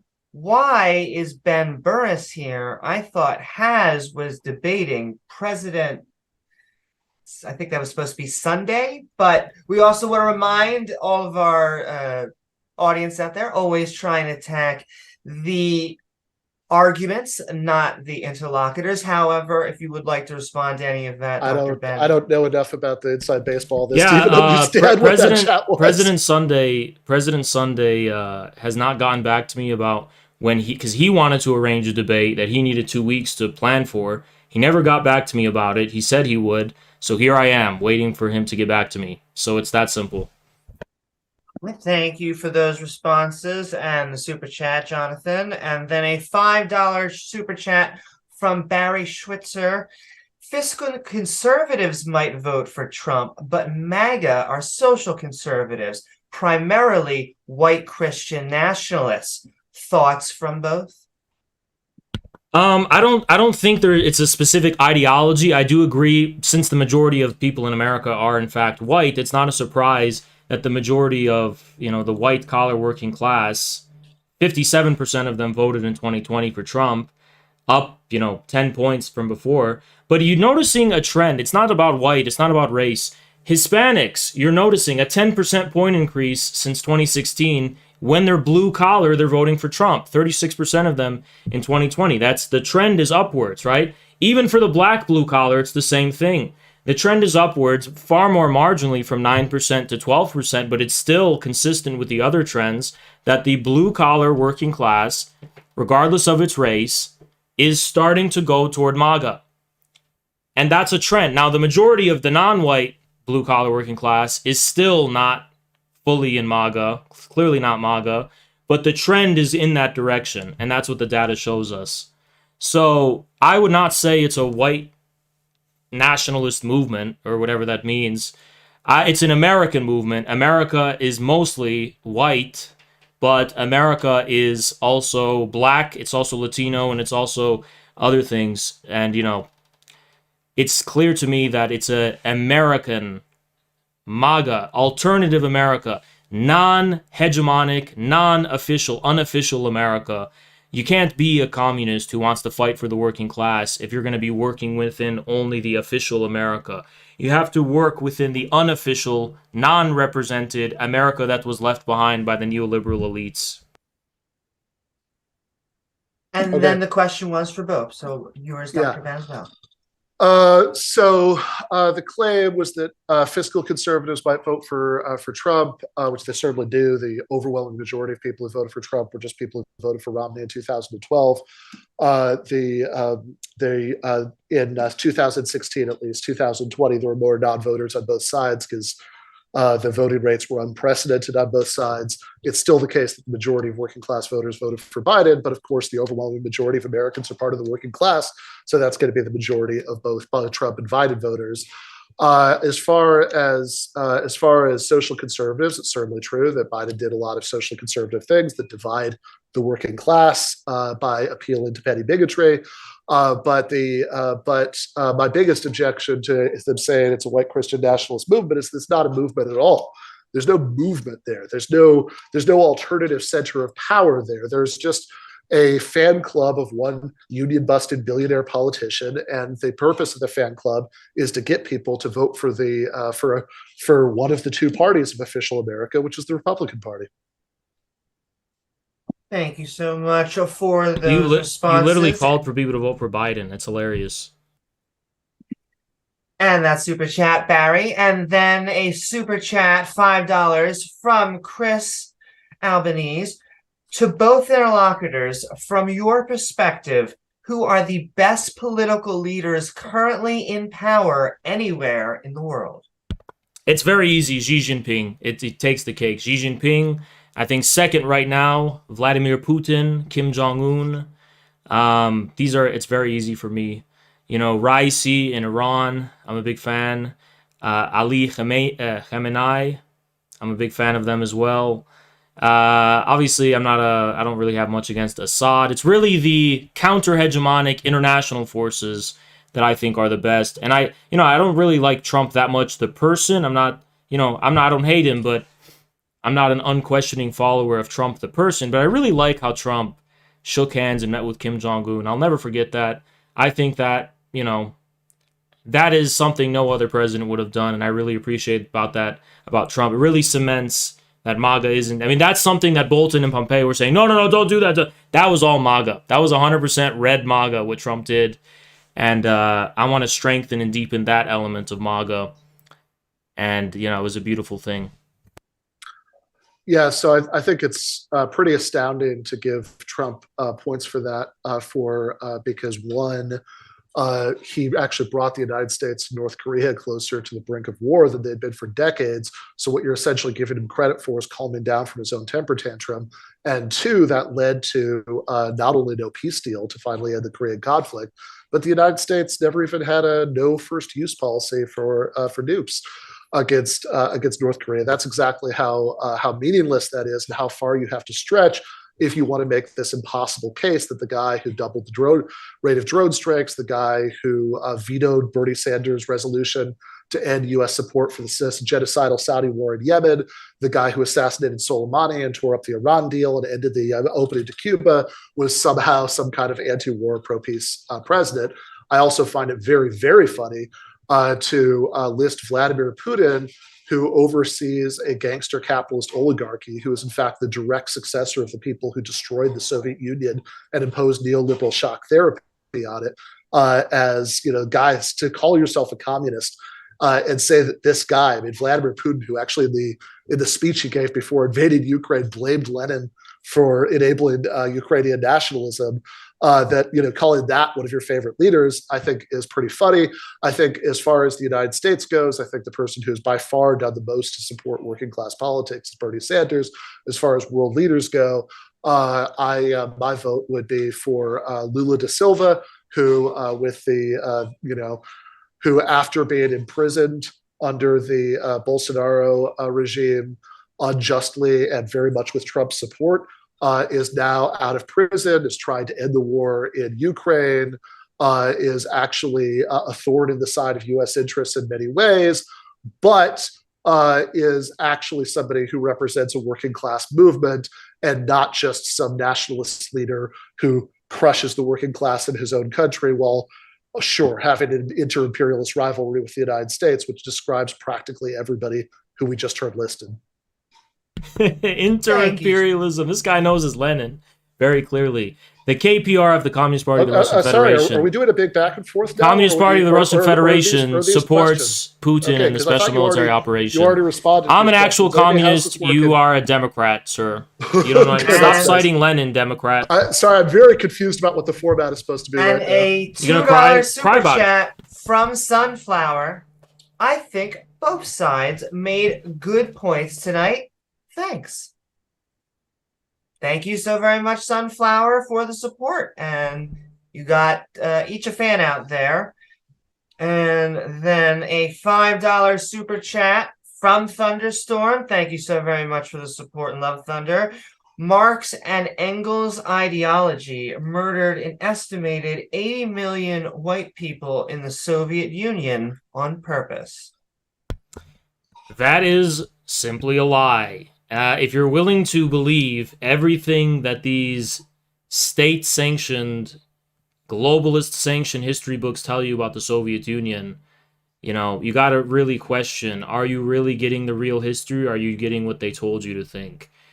It's simply not true. Stalin is an enemy of the globalists to this day. His image, his likeness is an enemy. Even Lenin is, and Putin has the right to be critical of Lenin because he's the successor of the Russian state. And Stalin and Lenin differed on their nationality policies, ever so slightly, but importantly. And I kind of agree with Stalin's orientation more than Lenin. I don't think it's necessarily unfair to say that Lenin's policy on nationalities was inherited from Western social democracy, not really applicable to the Russian circumstances. But regardless, we're talking about Stalin as a person who stood up to the globalists, he stood up to the international ruling elites, and he from scratch built up his own country, industrialized it, turned it into a superpower, and enriched his own people like never before in history, gave them literacy, gave them culture, gave them pride, and beat the Nazis. I think it's very clear that Stalin was a hero. So I'd like to speak to this question. Of course, Putin is the successor not of Lenin or even Stalin, but literally was the handpicked successor of Boris Yeltsin, the guy who did more than anybody else to destroy the Soviet Union and, frankly, economically raped the corpse. Positioning him as a successor to Soviet communism is pretty funny.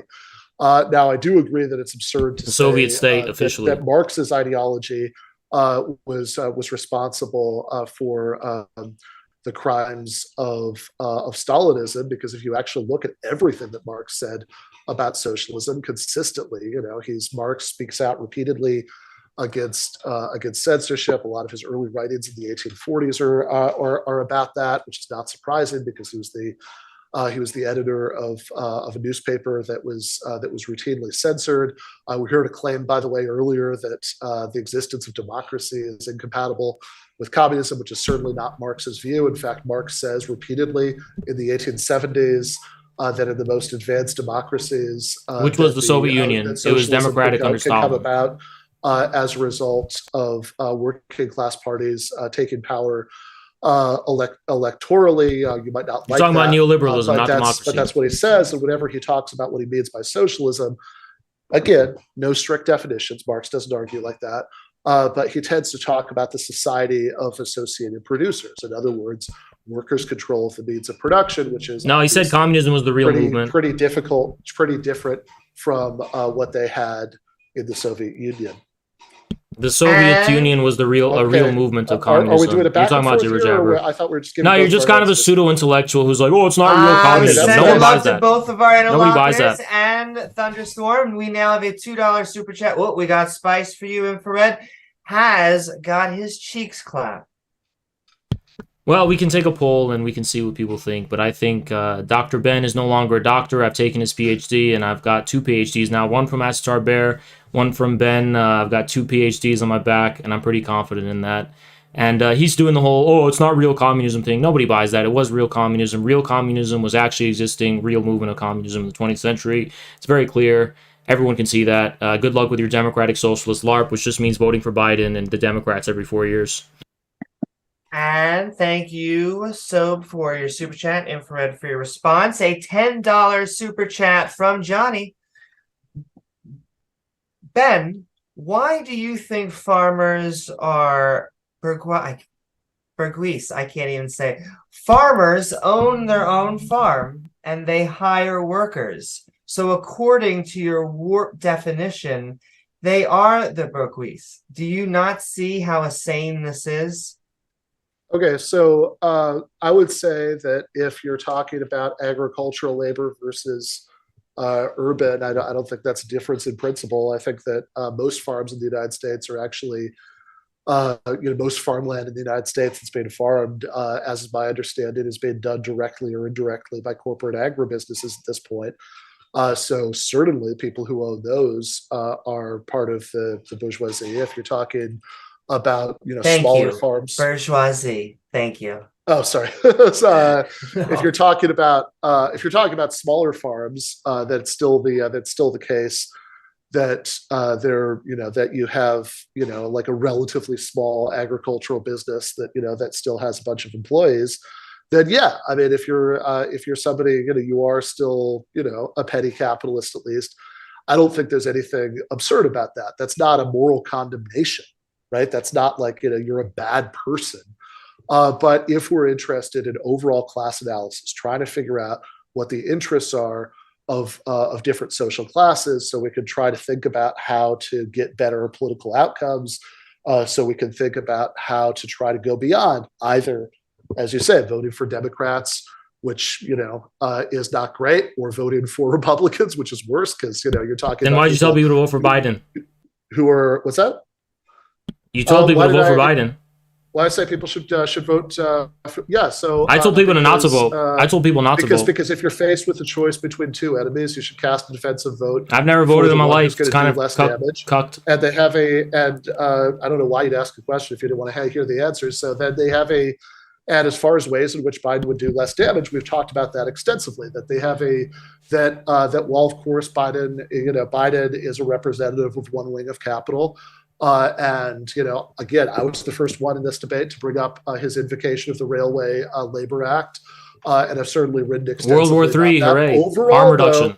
Overall, Biden Biden did not move as aggressively to crush the working class as Trump did. So I think there are institutional.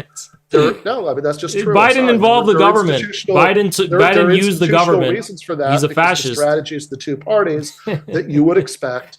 That overall, under most circumstances, Trump dismantles regulations. Democrats. But of course, all of this was interrupted. And Dismantles. While I was trying to answer the original question. To go back to the original question, the point about class analysis is that if you want to go beyond having to either vote for the lesser evil or the greater evil, but actually build something better, and you want to think about what kind of movement could build something better, then this kind of class analysis is going to be. But you don't understand what class is, so how can you do that? That the people who are going to be the backbone of building something better, not through some supposedly counter-hegemonic branding exercise, but through actually building up institutional power. For example, with unions, you mean the ruling institutions? Which unions? And agricultural laborers. What unions? That's my answer to the question. Show me the unions. Which ones? What do you even say? The Democrat-run unions. They have so unions tend to like unions, including independent unions like Amazon Labor Union, which you said earlier. Yeah, that's like the one. That's the one exception. That's about like including both independent unions like that and ones that are what other ones besides the ALU? Both of those what other independent ones? Tend to.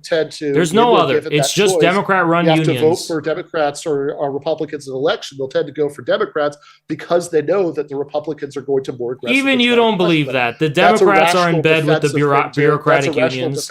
It's corruption. The unions are a company. It's a business. They support Democrats. They're a corporation. I don't care if Trump busts all of them and destroys every single union in the United States, as long as it's an establishment union. So Trump, of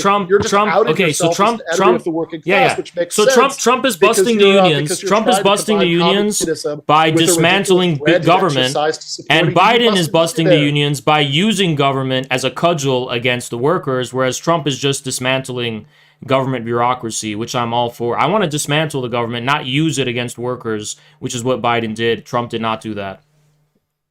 Trump did use government against workers. That's all that point about the NLRB is about all the ways that Trump used government against workers. Of course, you mentioned capital earlier. And then capital is all about. Did Trump make it illegal for workers to unionize? And when you answer, it has to be Ben's final because it was his question. All right. Okay. So neither Trump nor Biden made it flatly illegal for workers to unionize. What Biden did was not set a precedent, but use this hideously reactionary, awful anti-working class Railway Labor Act in precisely the way that's been used before, setting a precedent, doing nothing novel. Meanwhile, people like Bernie Sanders in the Senate and Rashida Tlaib in the House did the right thing and voted against his use of the Railway Labor Act. They voted against imposing the deal on workers, but then in a separate vote, they voted in favor of adding the sick days. Whereas some Republicans voted against the first thing, because it had very few political costs for them. They knew it wouldn't go through. They could get some points from doing that, but then they voted against even adding the sick days, which is pretty pathetic, and I think tells you everything about who these people are. Again, if you want to know which of these is the greater evil. Which of these is going to more aggressively move to crush the working class? Pretty clearly the Republicans, but that doesn't mean that the Democrats aren't a party of capital. It just means they're the somewhat softer party of capital. Long term, we need to get past both of them. And I think ridiculous branding exercises like MAGA communism that fly the flag of the greater evil, there's no way, shape, or form that can contribute. Yeah, to the that DSA isn't a brand. Totally not a brand. On that, we are moving. Thank you so very much, Johnny, for your super chat and your responses, guys. And then a $5 super chat from Mig for Infrared. Congratulations on earning your second doctorate. Oh, thank you. Yeah, the pleasure is all mine. I'm glad for earning that second. I'm not sure what to do with these PhDs because they're so useless, because so many stupid people hold them despite having no knowledge of anything. But I guess it's a nice title that will impress losers at cocktail parties. I guess that's what I get, maybe, if even. Thank you, Mig. Cocktail party invitation. Yeah, so, but anyway, you know, what I really think about this PhD, which is really interesting, is that, you know, it obviously it is a precedent when Congress and Rashida Tlaib and the squad and all these people are voting for the rail. Well, you did the same thing. You did the same thing. I want to answer my question. So no, it is no, Mr. You're not a doctor anymore. Mr. Burgess, I want to answer my question. I want to talk about PhDs, and my PhD is really telling me. Yeah, but I gave you were given time to talk about and respond to me. You were asked about farmers, and you took it as an opportunity to respond. So I'm going to actually respond. It's okay. You can keep talking. That's okay. So to actually talk about the Railway Act. If I could just ask you, whatever your point is, finish up in the next 30 seconds. Yeah. So all I was trying to say is that, you know, it's clear that Bernie Sanders and the squad did vote for the initial Railway Act in Congress that later went into the Senate to be enforced, except Bernie Sanders had some jibber-jabber about, I'm also going to attach something for the 6 days. He knew it wasn't possible, and he still pushed for it to be passed in Congress anyway. It was a complete sham and a fraud. And saying that these squad and these Democrat progressives opposed it is a complete lie. And that's using government against workers as opposed to dismantling existing regulations. One is substantially worse. One is fascistic. The other you could accuse of being regulatorily irresponsible. But it's not fascism, where you're using the cudgel of the law to actually use the precedent of using this kind of act to make it illegal in the name of national security. Most of the squad voted for it. Rashida Tlaib voted against it. Bernie Sanders voted against it. Okay. And on that, Bernie Sanders is a senator. He pushed for it to be passed in the Congress. We all have him on record for that. Thank you both interlocutors and Mig for that super chat. And then $10 super chat coming in from Chris Morlock. Thank you so much, Chris. For Ben, if MAGA is a branding exercise of Trump, then why is DeSantis making a major play to co-opt this? It's a multi-tier political movement, not fully under the control of Trump or Republicans. Yeah. So DeSantis, who, by the way, I hope we can agree is as establishment Republican as there is, all the Romney people love him, etc. You're right. He is making a play to co-opt this branded exercise. It's rhetoric. Anybody can use rhetoric. Anybody can try to co-opt that. But also, it's been extremely unsuccessful because it's nothing. There's no definition of MAGA apart from Trump. And so what do you hear from the MAGA faithful over and over and over again as Ron DeSantis starts to make this play? No, I'm sorry, this is a no-go. There is no MAGA without Trump. That's a phrase you hear over and over and again. And so there is. Well, I'm about to give you a chance to respond in a second, Infrared. Just sending a lovely reminder out there that we are about to hit the 30 mark. We're going to be doing some overtime for questions, but if you have, this is the last chance to get your burning desire question is, because we value our interlocutors' time and we respect them and want them to get out in an orderly manner. But sending in a $2 super chat, lots of love from no, hold on. A $5 super chat from Emily. Congrats on your double doctorate, Dr. Has. Thank you again. The pleasure is all mine. You know, it's really that there's no MAGA without Trump. Well, Trump himself is a brand.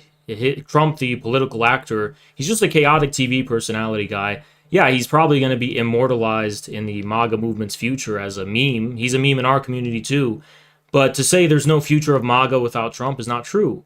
I don't actually think MAGA's not the end point. It's just the beginning. MAGA is a vehicle to realize something greater, which is a counter-hegemonic American form of politics, something that has been impossible for decades, at least since Reagan, right, or since Jimmy Carter. There's always been the official, co-opted official version of America, and Trump added chaos to the mix. I'm a Maoist. Mao said when chaos under heaven, situation is excellent. I completely agree with that. So I'm honored to be have my second PhD. I'm going to put it right there under my Mao pendulum, and it'll just sit tight, cozily in the corner, and I'll bring it out whenever I have to impress pseudo-intellectuals and midwits who need this form of institutional validation in order to actually hear me out. So yeah, thank you. Thank you so very much, Emily, for your super chat, and Infrared for that response. And then Coffee Mom for $2. PSA, if you don't vote, has fans choose for you. Yeah. Yeah, I mean that's the thing is my fans are towards me than Haas. Also, Haas just gave a monologue in response to something that wasn't even a question. Yeah, but that was toward me. That was a question directed toward me, though. So yeah. So to answer that question, if we're not gonna, my fans are pretty much all Giga Chads who don't vote. Refuse to even pretend to be doing Q&A. You're just giving speeches. So if that's what we're going to do, then yeah, I think that is. You gonna cry? This is how we're going to suss this out. If you don't mind, we'll suss this out because I want both of you. It was technically for Infrared, but then we're going to go to Dr. Ben, and then you can have the very last. Sorry, Mr. Ben. We are going to hand it over to you, Infrared, then you, Dr. Ben. But Infrared, if you would like, because it was for you, but I feel like it's prevalent for both. And yeah. So you know, my fans are Giga Chads. We don't actually vote as individuals. If we are part of some independent working class party and we want to strategically vote for someone, we'll do it. We don't have that party right now. We're trying to do that with the CPUSA, and I'm launching my own organization sometime this month, actually. And maybe we will vote, maybe we won't as an organization, but voting as an individual is super cucked. I mean, how are you going to vote and pretend you're part of a democracy and you're responsible for the system? You're not responsible for the system we have. The so-called democracy we have is a complete sham. No point in voting as an individual. You should vote as part of an organization. Because if you just vote as an individual, you're basically saying, yeah, I believe in American democracy is a real thing. No, it's not. It's completely fake. Anyone who talks about voting for harm reduction or anything is a fraud. Oh, how humanitarian of you. It's a complete idealistic, anti-Marxist, anti-materialistic, anti-common sense kind of argument. Our votes don't matter. That's what I believe. At the end of the day, as individuals, they don't matter. They might matter when we organize ourselves into collective groups and political parties that can articulate an independent interest of the people, a counter-hegemonic one. But at the end of the day, we can't exercise our real will by voting if we're going to be trying to take on the ruling class. That's what I believe. And thank you, Infrared. And then Dr. Ben, over to you. Yeah, I think that you should vote in order to minimize the harm to the strategic interests of the working class. I am thrilled to hear that Haas is discouraging people who are persuaded by any of his nonsense from voting. Please listen to him. Please do not vote for the union busted billionaire that he wants to reduce to a chaotic meme. And all right, we're gonna move forward.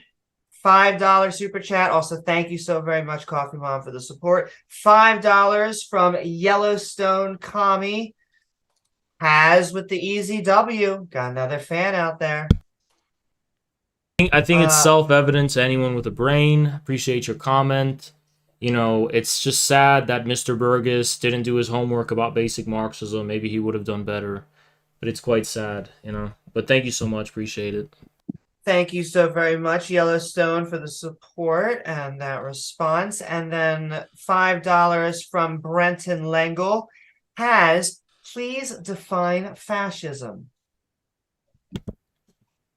Was that for me, or I didn't quite catch that? Is that for me? I believe so. Yes. Yeah, fascism is the terroristic dictatorship of the imperialist state machine and finance capital. Fascism isn't when people with blue hair get offended and their feelings get hurt. Fascism is not when you're opposing the so-called progressive cultural agenda of the Rockefeller Open Society Foundation and the various billionaire NGO philanthropies and academic institutions and their latest cultural trends, which have no bearing among the organic changes in culture among the people. That is not reactionary. That's not fascist. Fascism is actually something like what you have in Ukraine, where the Azovite terrorists are murdering philosophers and murdering journalists just because they have dissenting views, and, you know, banning all political opposition and trying to ethnically cleanse Russians in the name of a pure Western European enlightened identity. That's real fascism. When you have the rule of these lumpen terrorist thug Azovites with this veneer of a bourgeois constitutional order, which is in fact in a permanent state of emergency, that's fascism, right? Fascism is not anything like the MAGA movement or Trump, which is just a plain old populist movement. It's an ambiguous form of populism, which, unlike the coward Bernie Sanders, actually had the ability to stand up to the status quo and declare a complete secession from the deep state and the establishment. Meanwhile, Bernie Sanders is fully there with his friend Joe Biden. Thank you so very much, Brenton, as well as that response, Infrared. And then a $5 super chat from Emily again. Bernie is Biden's child catcher. Very true. Very poignant observation. He's trying to round up all these children to vote for Biden, and they get nothing in return. What about the student debt cancellation, which never happened, right? Thank you, Bernie. Thank you. The most progressive administration in the history of America since FDR. Joseph R. Biden, who may be a clone, by the way. We don't even know. But Biden's funding terrorists in Ukraine. He wants to bring us to World War III. He's engaging in fascist policies against the working class like Trump never did before, right? Biden is trying to censor the freedom of speech of Americans on social media, collaborating with big tech, the state-corporate merger that you do find in fascism. Biden's a disaster. The inflation's a disaster. His whole administration's a disaster. Thank you, Bernie Sanders and the DSA and all of the progressive leftists who wasted people's time telling people to vote for him. By the way, I never tell people to vote for Trump. I don't do that. I want to use MAGA, the MAGA movement. I want to go to them and build a new party. That's my goal. I just think MAGA's the most willing to hear you out when it comes to wanting to build a new party. If there's a new party that comes in America, it's going to come from MAGA. Establishment Republicans don't want a new party. They want nothing to do with MAGA. All of the rhinos are against the MAGA people. It's a complete civil war in the GOP. All the new political stuff is going to come from MAGA. Everyone else is going to be left behind to eat shit, and good riddance. Fuck the Democratic Socialists, Bernie Sanders, the progressives, the squad, the this Democrats, is such a long and rhinos. winding monologue that just doesn't even pretend to have anything to do with the question. It's amazing. No, it does indeed. I think I answered that question. Okay, you went off on about 10 one's in the chat if I topics, answered the question, actually. And just rambled on and on and on and on. I thought we were doing Q&A. I don't know what's going on here. This is certainly not the format we talked about. Maybe is there another actual question so we can maybe answer a question? So a $5 super chat from Andrew Saturn. He's a pedophile. Andrew Saturn is a pedophile who's monitoring human trafficking websites of trafficked Russian women, which he's posting. He's actually underage minors suspected of being trafficked, Russian women, who he's frequenting these websites. We have proof of this. So this is the person you're getting a question from. It's interesting. But yeah, Andrew Saturn is pretty much confirmed pedophile. Andrew Saturn. He's a confirmed pedophile. He has a lot of trouble with format, this guy. Yeah, but Andrew Saturn is a confirmed pedophile. I want that to be on record. Wikipedia expert Adam Taher, aka has swords on his wall like a weeb. We still always appreciate Tacken. Yeah, he's a pedophile, though. He's still a pedophile. And he says my name is Adam Taher. He's calling my name. Why does anyone take him seriously? So he's doing a fail docs where he calls me Adam Taher. Andrew Saturn actually targeted an innocent random family just because some 30-year-old guy was named Adam Taher, some random guy in Michigan, and he targeted them and attacked them and posted all of it. And, sorry, you got the wrong guy, but someone has to reach out to that family and warn them about this fat, disgusting, slovenly pedophile in New Jersey who is targeting random people just because they're suspected of being me, right? It's fucking stupid, right? But anyway, yeah.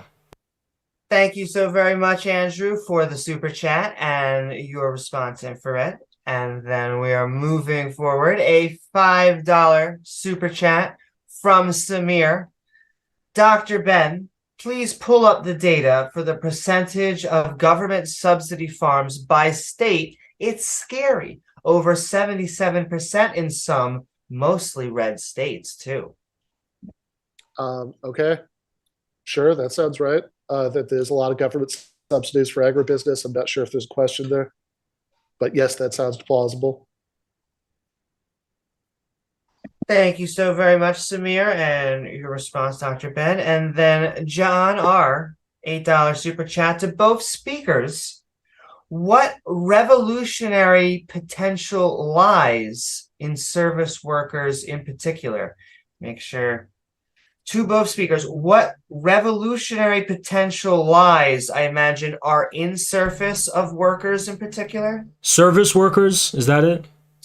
Yes, very so specific. I'll very quickly answer this because I've answered it before.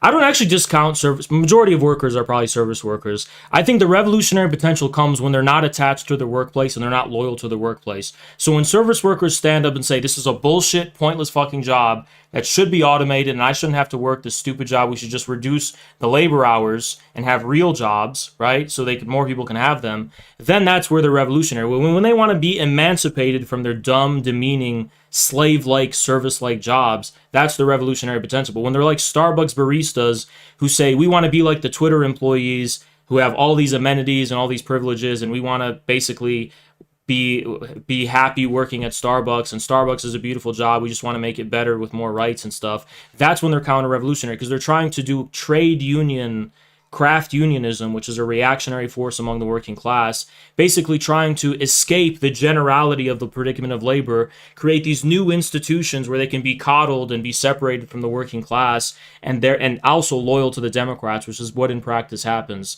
especially with the Starbucks labor union.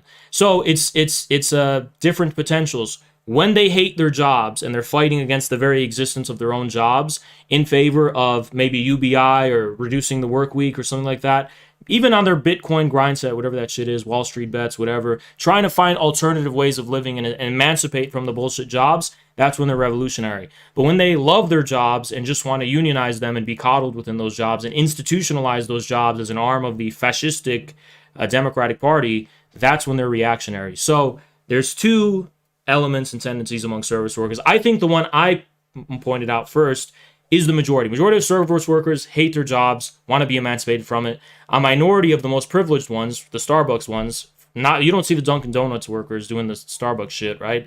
Starbucks ones want to unionize because they want to institutionalize their job. Most service workers hate their fucking job. They don't want to institutionalize it or be attached to it. So that's my answer. Okay, well, that might be the dumbest thing I've ever heard in my life.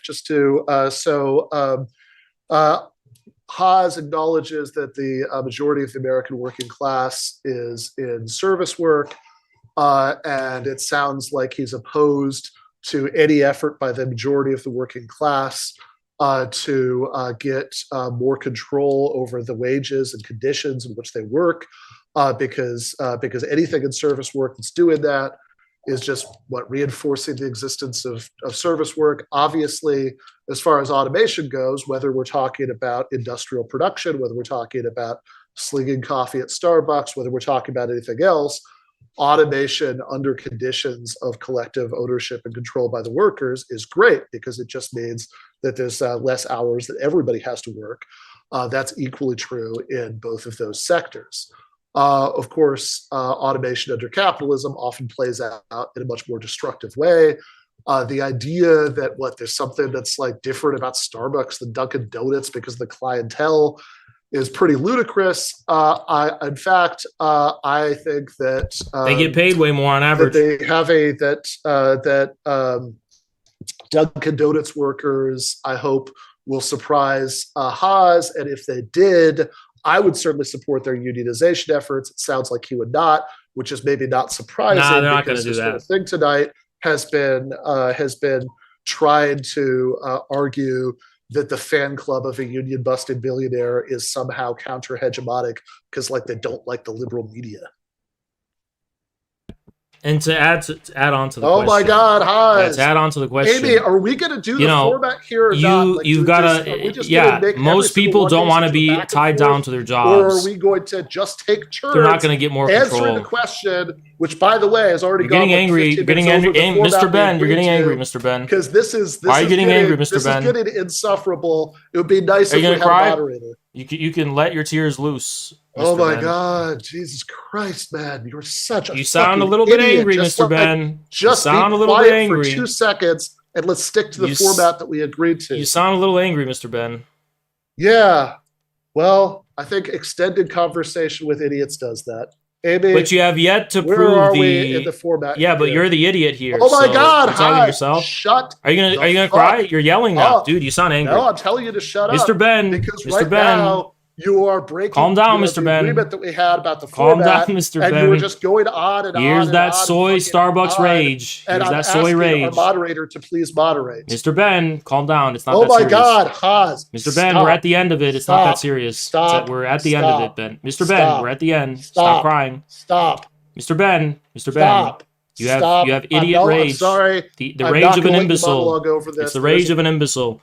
Doesn't know anything about what class means, doesn't know anything about the generality of labor and the significance of general labor and its interests. Muted myself too. I muted you both. We are about to, I'm going to unmute you. I asked you both to unmute. Just try. We are really over on overtime. I'm trying to look for just anything that is an actual question, but I'm going to start, I think, just skipping over the fanfare and the ad homs, though I love all of the support and energy that the entire audience has been given, and send in love.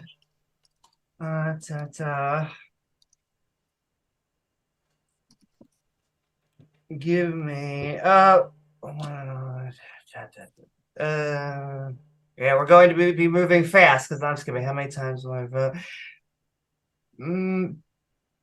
How many times will I? Okay, how about Franklin? Ben, what's worse? Among Us co-ops being surprised by Trump or nuclear war? Nuclear war is worse.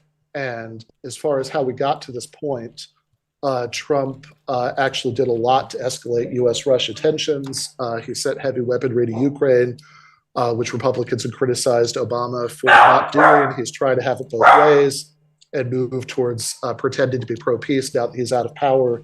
And it's a convenient way of getting votes. But as far as what actually took us to this point, a lot of that does have to do with Donald Trump's policies as president.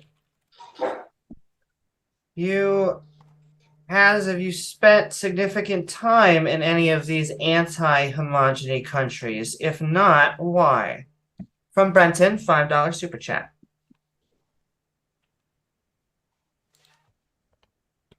I'm muted.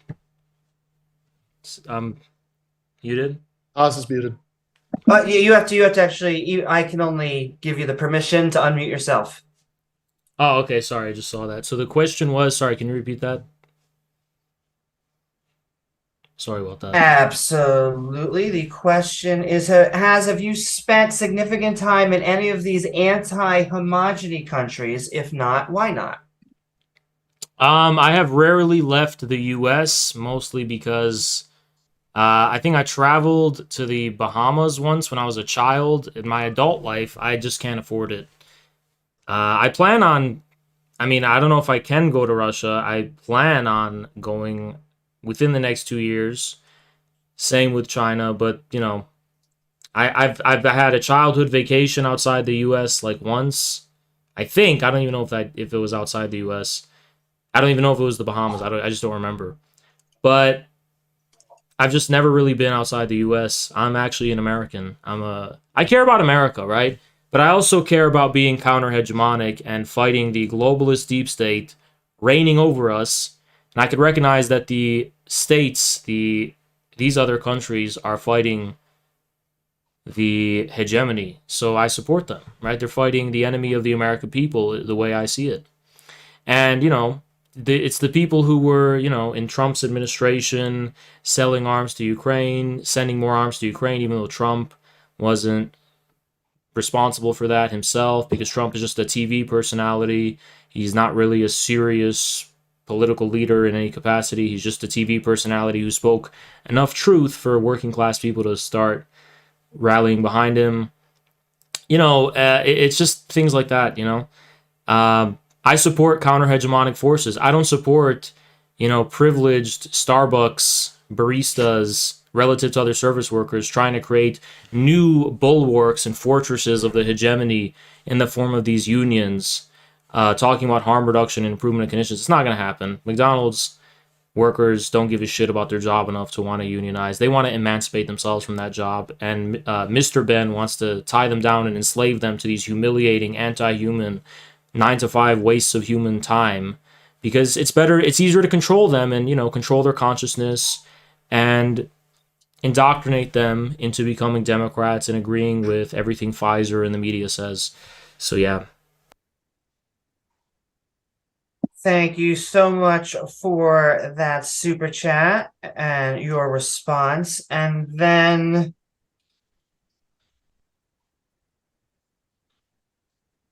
once again, doing a little bit of looking for not ad homs and looking for good questions. From $10 from Bizart. Has considered himself an Arab Muslim who supports Trump. Trump did a Muslim ban, moved the U.S. embassy to Jerusalem, bombed Syria, and killed Somalia. Again, it was the people in Trump's administration who are now against Trump openly that bombed Syria. Trump was the only person to speak out and tell the truth about how Assad and Russia were fighting ISIS during his electoral campaign. But, as far as the Muslim ban, it's a nothing burger. That was really a whole lot of nothing. I mean, I don't really give a shit. That's the truth. Do I think MAGA people are more racist against Muslims and Arabs? No, I just don't think they've met a whole lot many, and they knew about ISIS. I'm against ISIS too. The Obama administration funded Al-Qaeda in Syria and in Libya, so they didn't know a whole lot about Muslims. And I trust these MAGA people who are just more plain-spoken than the so-called liberal anti-racists, who are probably the most racist people of all, as far as my experience is concerned. MAGA people treat me like a human being at the end of the day. Liberals, look at me, I'm an Arab Muslim man, and they look for every opportunity to, exploit that fact of my racial background to use it against me. And leftists are the same way, actually, So, as far as who's the real racist, it's the KKK Klan Democrats all the way, My experience with MAGA people has been very positive, and I think they're more open-minded to Islam than liberals are. That's just my experience. And I think we're coming down to the last few super chats. I really do want to thank both of our interlocutors for going overtime, for doing it for the audience. Another super chat from Brenton Langle, $5. Thank you so much. Just want to acknowledge, has attacked Ben on voting for Biden and then argues for voting strategically. No, I don't argue for voting at all as an individual. I argue for organizations to potentially vote if it's strategically beneficial to them, just like Lenin did. That's not someone who believes in democracy. That's like strategy. And it's not based on harm reduction, by the way, but what's going to bring the organization to power is what matters. So the DSA, for example, say vote for Democrats for harm reduction, not vote for Democrats because we need to seize power for the working class. So it has nothing to do with voting individualistically or making moral arguments for voting. I don't believe in voting as an individual, but organizations can make decisions to vote, especially where it matters. This is part of Marxism-Leninism. But the most important thing is voting for your own people, like your own independent party.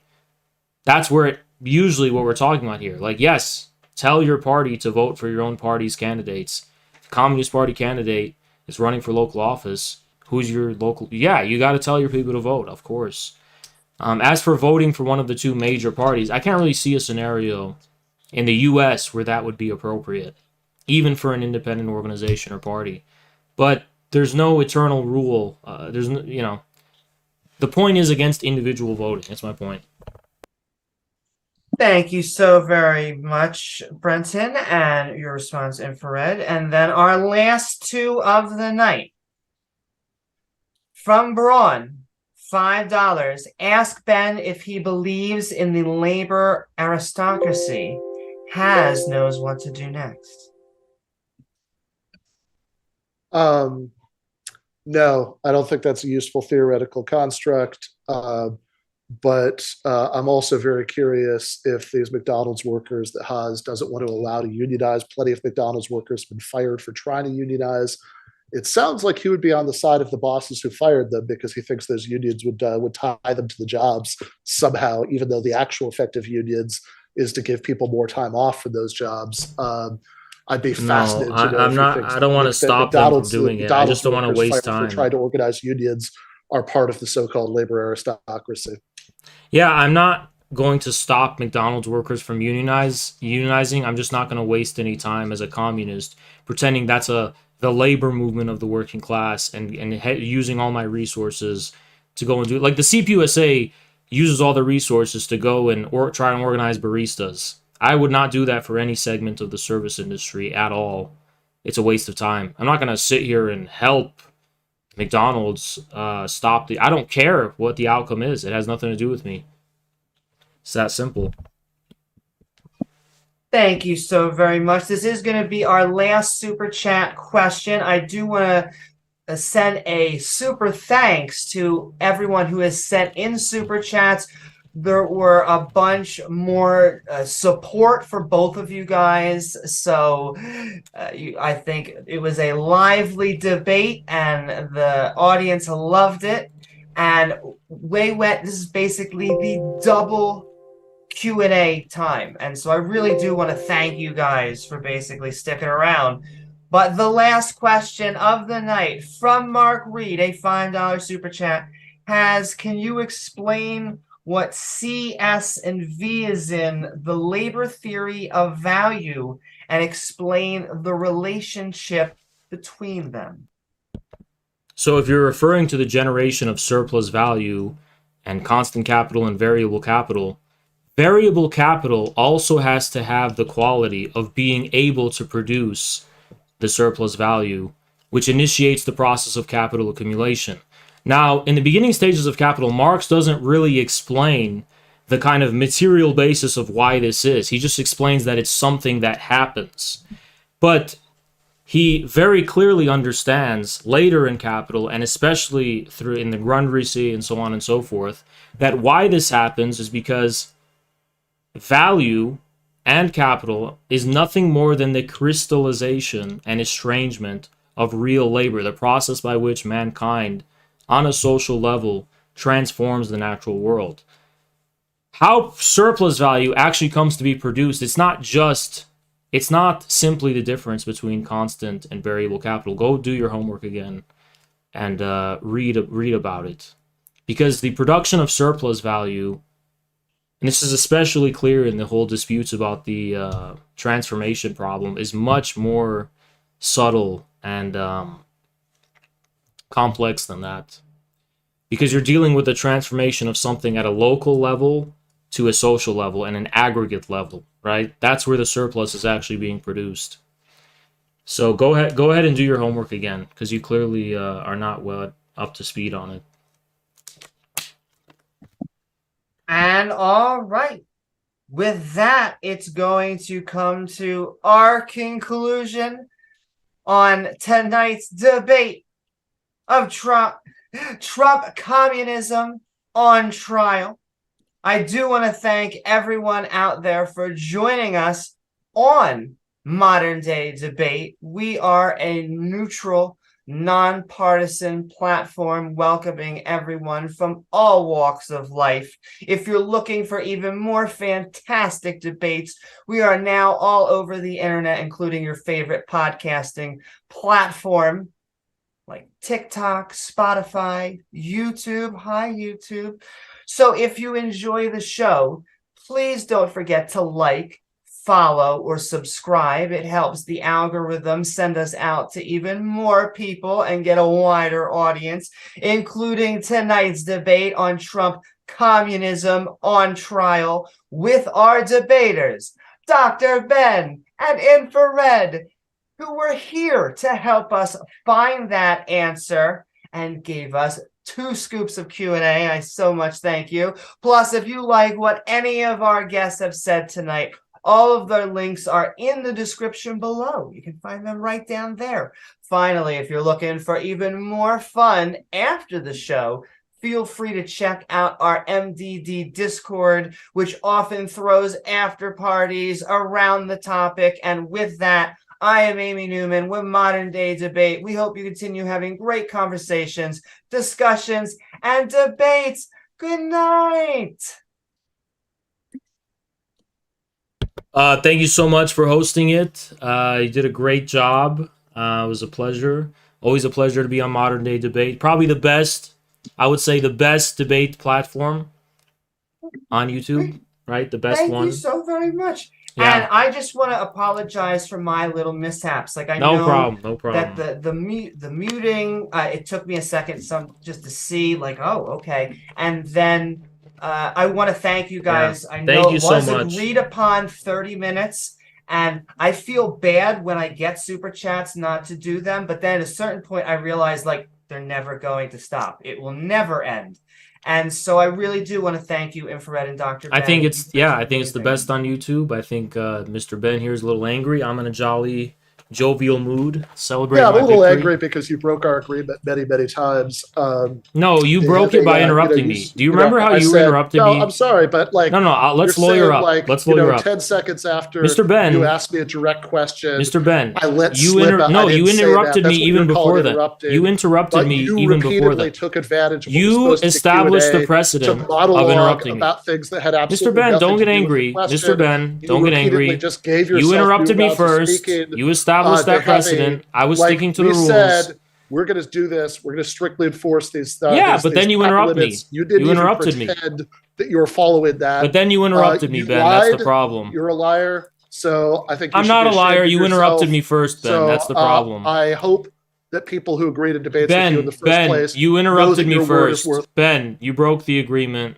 I don't know why he rage quit. He must have Infrared, I enjoyed the debate. Yep. I actually have to go myself. I hope you have a Yep, lovely goodbye, night. goodbye. And Bye-bye. Lovely to be talking to you again. Lovely. Yep, bye-bye.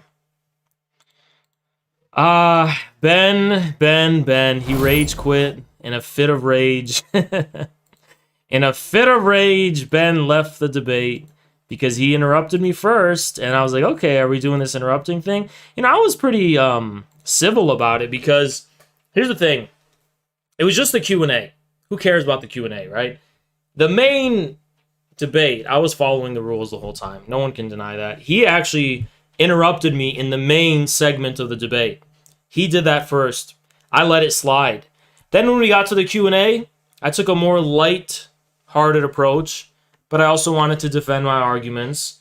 The Q&A is just, not really the most important part of debate as far as being able to follow rules is concerned. Guys, we have plenty of donations to get to, and then we're going to get to Atomic Heart. But what a great debate. And as far as things I didn't have time to address he didn't understand Marx's class very clearly, because he's saying, anyone who's employed rather than employing is the working class. That's not necessarily true. As far as service, I'm not saying most service workers are not part of the working class. I'm not saying that. I'm just saying how they give expression to their class interest is not on the shop floor through their jobs. It's through their overall predicament of having bullshit rather than substantive jobs. The people who have substantive real jobs are the blue-collar working class. Therefore, the interest of the blue-collar working class, which is to actually bring back real jobs, represents the interests of the whole working class, including the service workers. That's all I've been trying to say. He said some shit like, Trump did this, Trump did that. Yeah, he did. Everyone knows Trump did all those things. But if you think MAGA is just Trump's personal actions, you don't get it. You don't understand it. MAGA is a completely different America. All MAGA is a declaration of independence from the mainstream bourgeois hegemony. Now, in terms of what they fill that with positively, it's not much. And maybe it's just Trump's own schemes, sure, but it still represents this different version of America, this unofficial America. And there is a lot of potential there as far as building on that, right? And I've given examples of that when it comes to U.S. interventionism, even when Pelosi visited Taiwan. When it comes to, I should have mentioned this, holy shit, I wish I mentioned this. The spill in Ohio. Who's raising their voice about the spill in Ohio? It's MAGA. Biden and the Democrats are the ones who are trying to cover it up and say, oh, that's a conspiracy theory. You can't say that. Anyway, guys, I'm going to unpause that. We have a lot of super chats to go through. I'm going to unpause all of them. Let the flood. Thank you, Zero Cult Leader, for that gifted membership. We're going to go ahead and do this. Base. Thank you so much, Total Gavin. Bourgeois defeat Hayes already won. I have no idea. Thank you so much, Superstructure. Thank you so much, Sartorius. Gorilla, son. Thank you, Sartorius. Appreciate you. Appreciate you so much. Thank you so much, Dark, for the 25. W. Thank you so much, Old Man from the Woods. Appreciate you. Dark with the 25. Thank you so much, man. Appreciate you. Appreciate you so much. Thank you so much, Diogenes. On the second PhD. Thank you so much, Diogenes. Appreciate you so much. Appreciate you so much. Thank you so much, Iron Rose. Ben's burger getting cooked well done. Thank you so Hamburger, much, Iron fire. Rose. Appreciate you. Thank you so much, Voidburn. Ben Burgess sounds like he's storing a brick in his nostrils. Every time he gibbered, his chair creaks. Every time he jabbered, his chair squeaks. Fact, Thought it was going to snap from his way. So we fact checked that, and that turns out to be true. Thank you, Sophia. Does Ben Appreciate support you. trucker convoy? Yes, I support it. I should have brought that up too. There's a lot of things I didn't bring up. Oh well. Thank you so much, Atari. Appreciate you. Fascio does mean union or league. The first fascist unions were the Italian National Syndicalists. Jibber jabber from Dr. Ben. Thank you so much, Harold. Rip Ben Burger. Yeah. I think he took the L. But I think my enemies will say he won. Probably because like he said the things they agree with. Congrats Thank you, on Emila. your Appreciate second you. degree, Dr. Oss. Thank you so much, Emila. Appreciate you. Thank you so much, Victor. No one will vote for warmongers. Thank you so much, Victor. Appreciate you. Thank you so much, Braun. Ask Ben if he believes in the labor aristocracy and go tank mode on him. Oh, man. Good morning, Revolution. Thank you so much, Emirio. Holy fuck. Thanks, man. Thank you. Appreciate you. We're going to probably play some Atomic Heart. Holy fuck, Tristan with the 50. Great job tonight. Wow, Oss. that's Ben a Burger's L. fat dono. Thank you so much, man. Appreciate you. Good morning, Revolution. Thank you so much, PJ Cornell, with the 10. Appreciate it, man. Nadia! Thank you so much, Captain. Appreciate Common you. double doctorate Hayes W.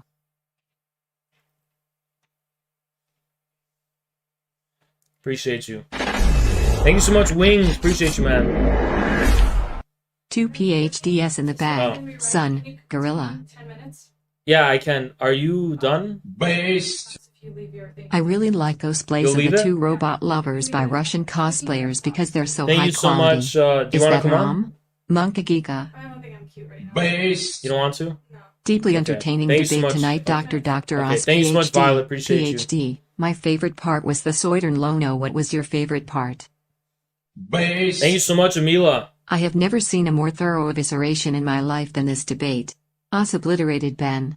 Ben looked lost and bewildered by the arguments of the great Oz. Thank you so much, I PJ. bet the spill in Ohio wouldn't have happened if there had been a non-overworked rail worker. Yeah, true. I can't believe I didn't mention that. So guys, Nadia's making dinner. Thank you so much, Big Ron. W boss. Thank you so much, Ron. Appreciate you, man. Yeah, Nadia is making dinner. It's going to be ready soon, but I'll play like... Thank you so much, Metal. Ben wouldn't talk about Ukraine or the neocon split with MAGA. Crucial emissions. WOS. Yeah, because it's just a brand. Well, then all politics is a brand. What do you mean? Thank you, Amila. _Oswald. Appreciate you, Hamburger. Amila. Thank you. Thank you so much, Amila. Appreciate you. It's on.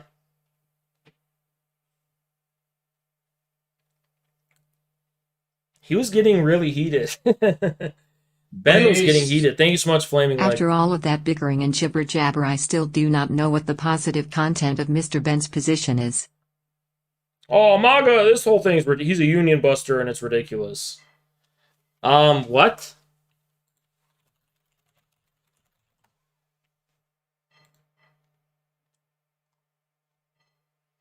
That would happen under any Republican administration. That's the problem with the Republican Party, by the way.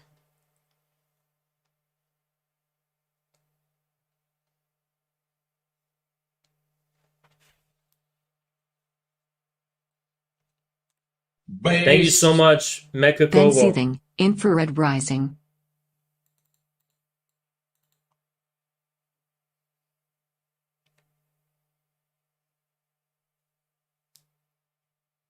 Now, how is Trump a union buster even? Is this just regard to federal employees only?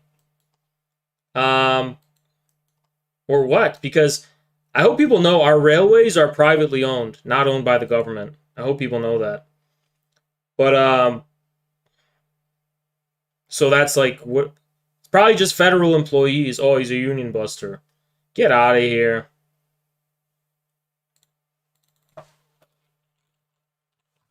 I'm looking anti-union actions by the Trump Ben got administration. the Thanks most so much, workout in Siderite. his life, heaving and hooing in today's debate.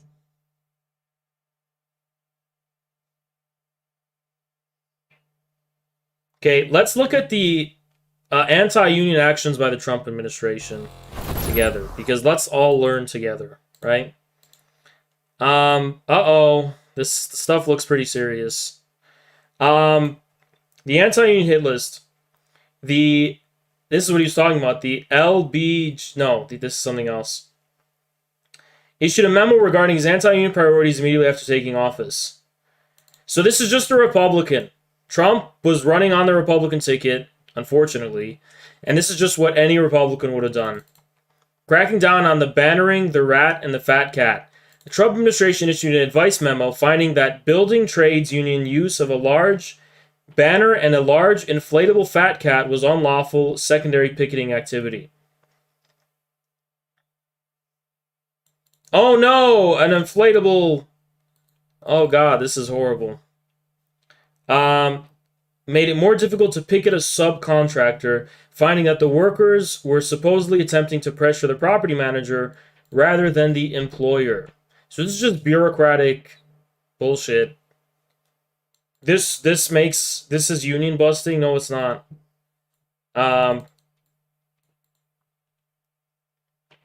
do you unionize a subcontractor, right? How do you even do that? The nature of the relations of production changed. The era of unionism largely belongs to Fordism. The Amazon labor union changed that, I agree. But there's a reason it was possible, and there's a reason Trump's administration didn't make it impossible for the Amazon labor union to happen. When you're talking about this gray area of subcontractors and all this shit, it's like, it's a whole different ballgame. The Trump board held that employers don't violate labor law when they monitor or search employees' personal vehicles on company premises. I think that's bad, but is this okay? This makes it impossible to make independent unions?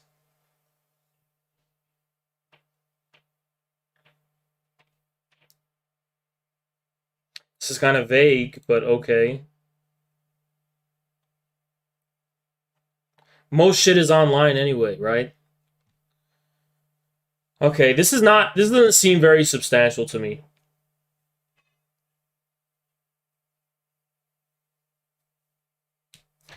This is allowing employers to do things they weren't before. That's all bad stuff. It's like basic Republican bullshit of empowering the private sector. But it's one thing to empower the private sector at the expense of federal regulations, but it's another thing to use the government against workers by making it in the name of national security. Like, that is a whole different fucking ball game. Nothing like that was even under the Republicans, right? So yeah. Guys, I gotta take a piss. I'll be right back.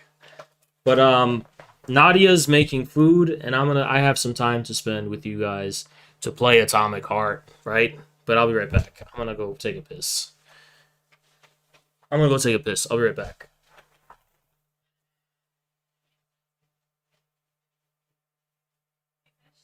Huh? I'm gonna take a piss.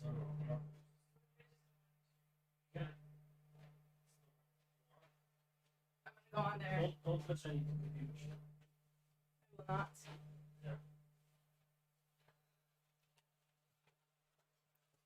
I've taken over. It's like, you guys gotta tell Haas bye because I made filet mignon and it doesn't taste good when it's cold, so bye. Huh? Nothing, I just...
Based.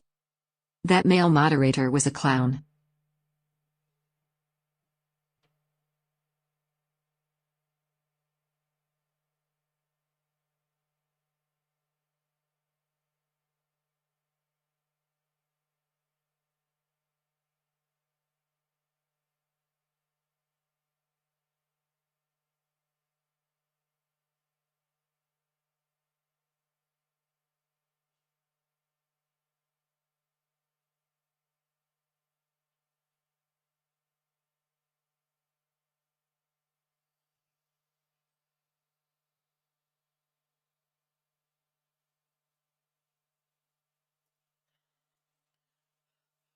All right, so let's first. Someone don't know. Thank you so much, Lord Emperor Trump. Appreciate you for the 20. Let me go ahead and make my tweet announcing my victory.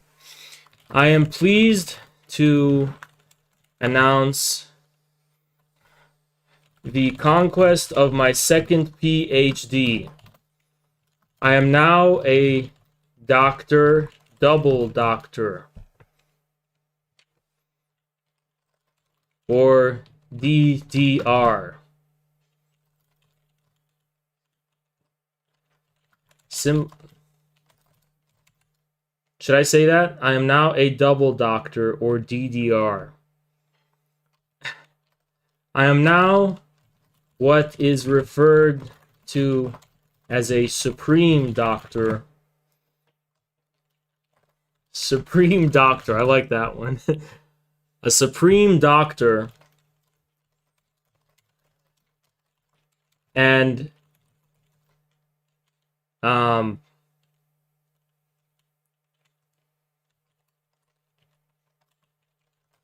More of a doctor than all the experts combined.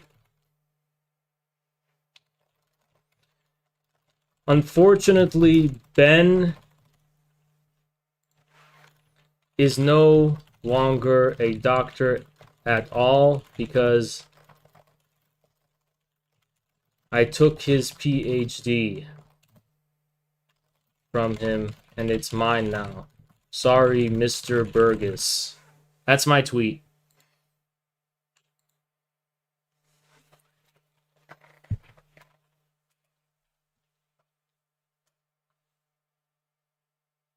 No, I gotta edit this.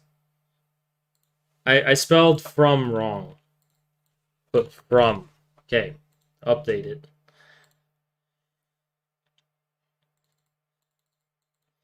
Alright. Beautiful. Just beautiful. Just beautiful.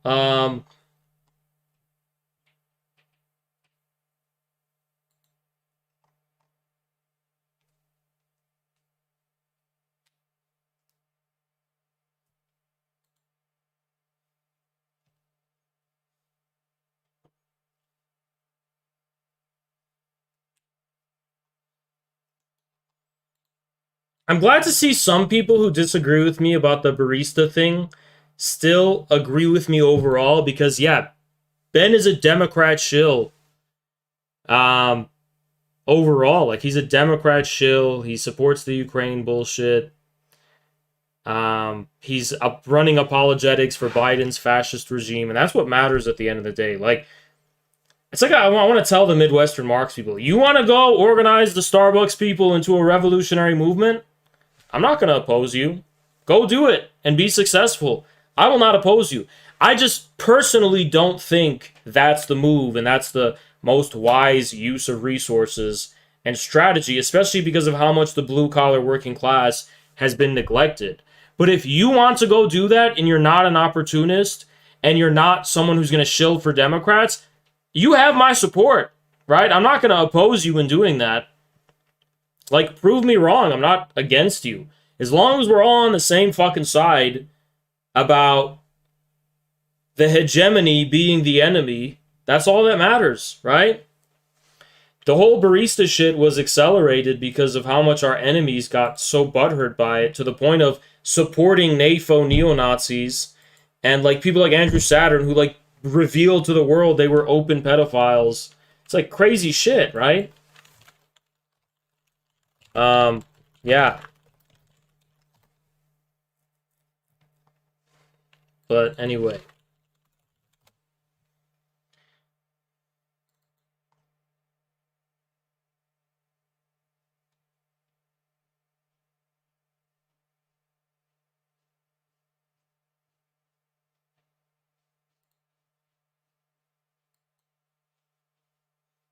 So, I promised my viewers I would play Atomic Heart, but do you want to eat dinner here?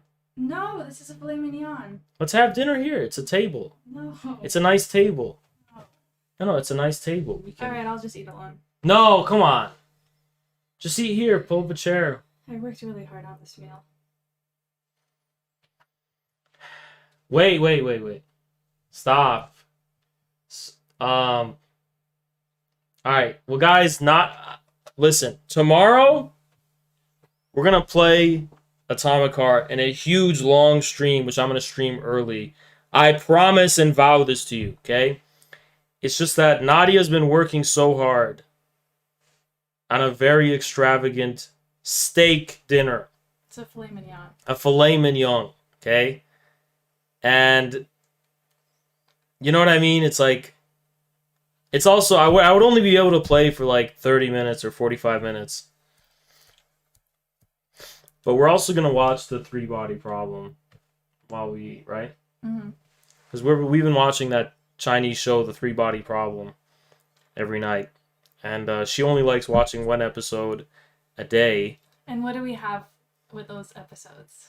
Huh? What do we always have with those episodes? We have cookies, because she makes cookies.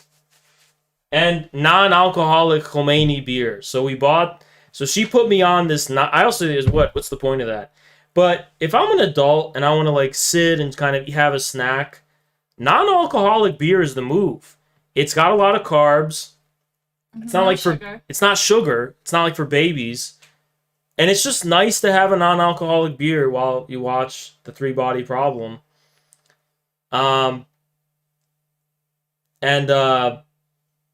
You know, I like beer. I just don't like alcohol because alcohol fucks your mind up. But I do like beer. So that's what we've been drinking is non-alcoholic beer. I like beer, just not the alcoholic kind because alcohol destroys your mind. But can someone tell me about this? Because there's been a dispute because it says 0.05%. No, that's just on one of them. Under 0.0, and I'm kind of like, what is this, Because right? enough sugar sometimes has, like, even on a lot of foods, Yeah. sugar can sometimes be, like, with vanilla extract. There's alcohol in it. Oh, okay. It's just like vanilla extract. There's also the one, what is it called? Heineken. Heineken does That has zero, like 0.0%. Yeah. Right? That one's good. It's a trace amount, not even worth mentioning. Yeah. Just drink sparkling water then. Dude, it's not sparkling water. There's carbs in it. Yeah. It has carbs, which means it's like if you work out and you go to the gym, it's very nice to have it because it's like you need protein and carbs. Mm-hmm. Instead of getting your carbs from junk and like French fries, it's probably better to just get it from some non-alcoholic beer. So yeah, soda has carbs, but it's got sugar too. You know? So yeah. Did you watch the debate at all? I did.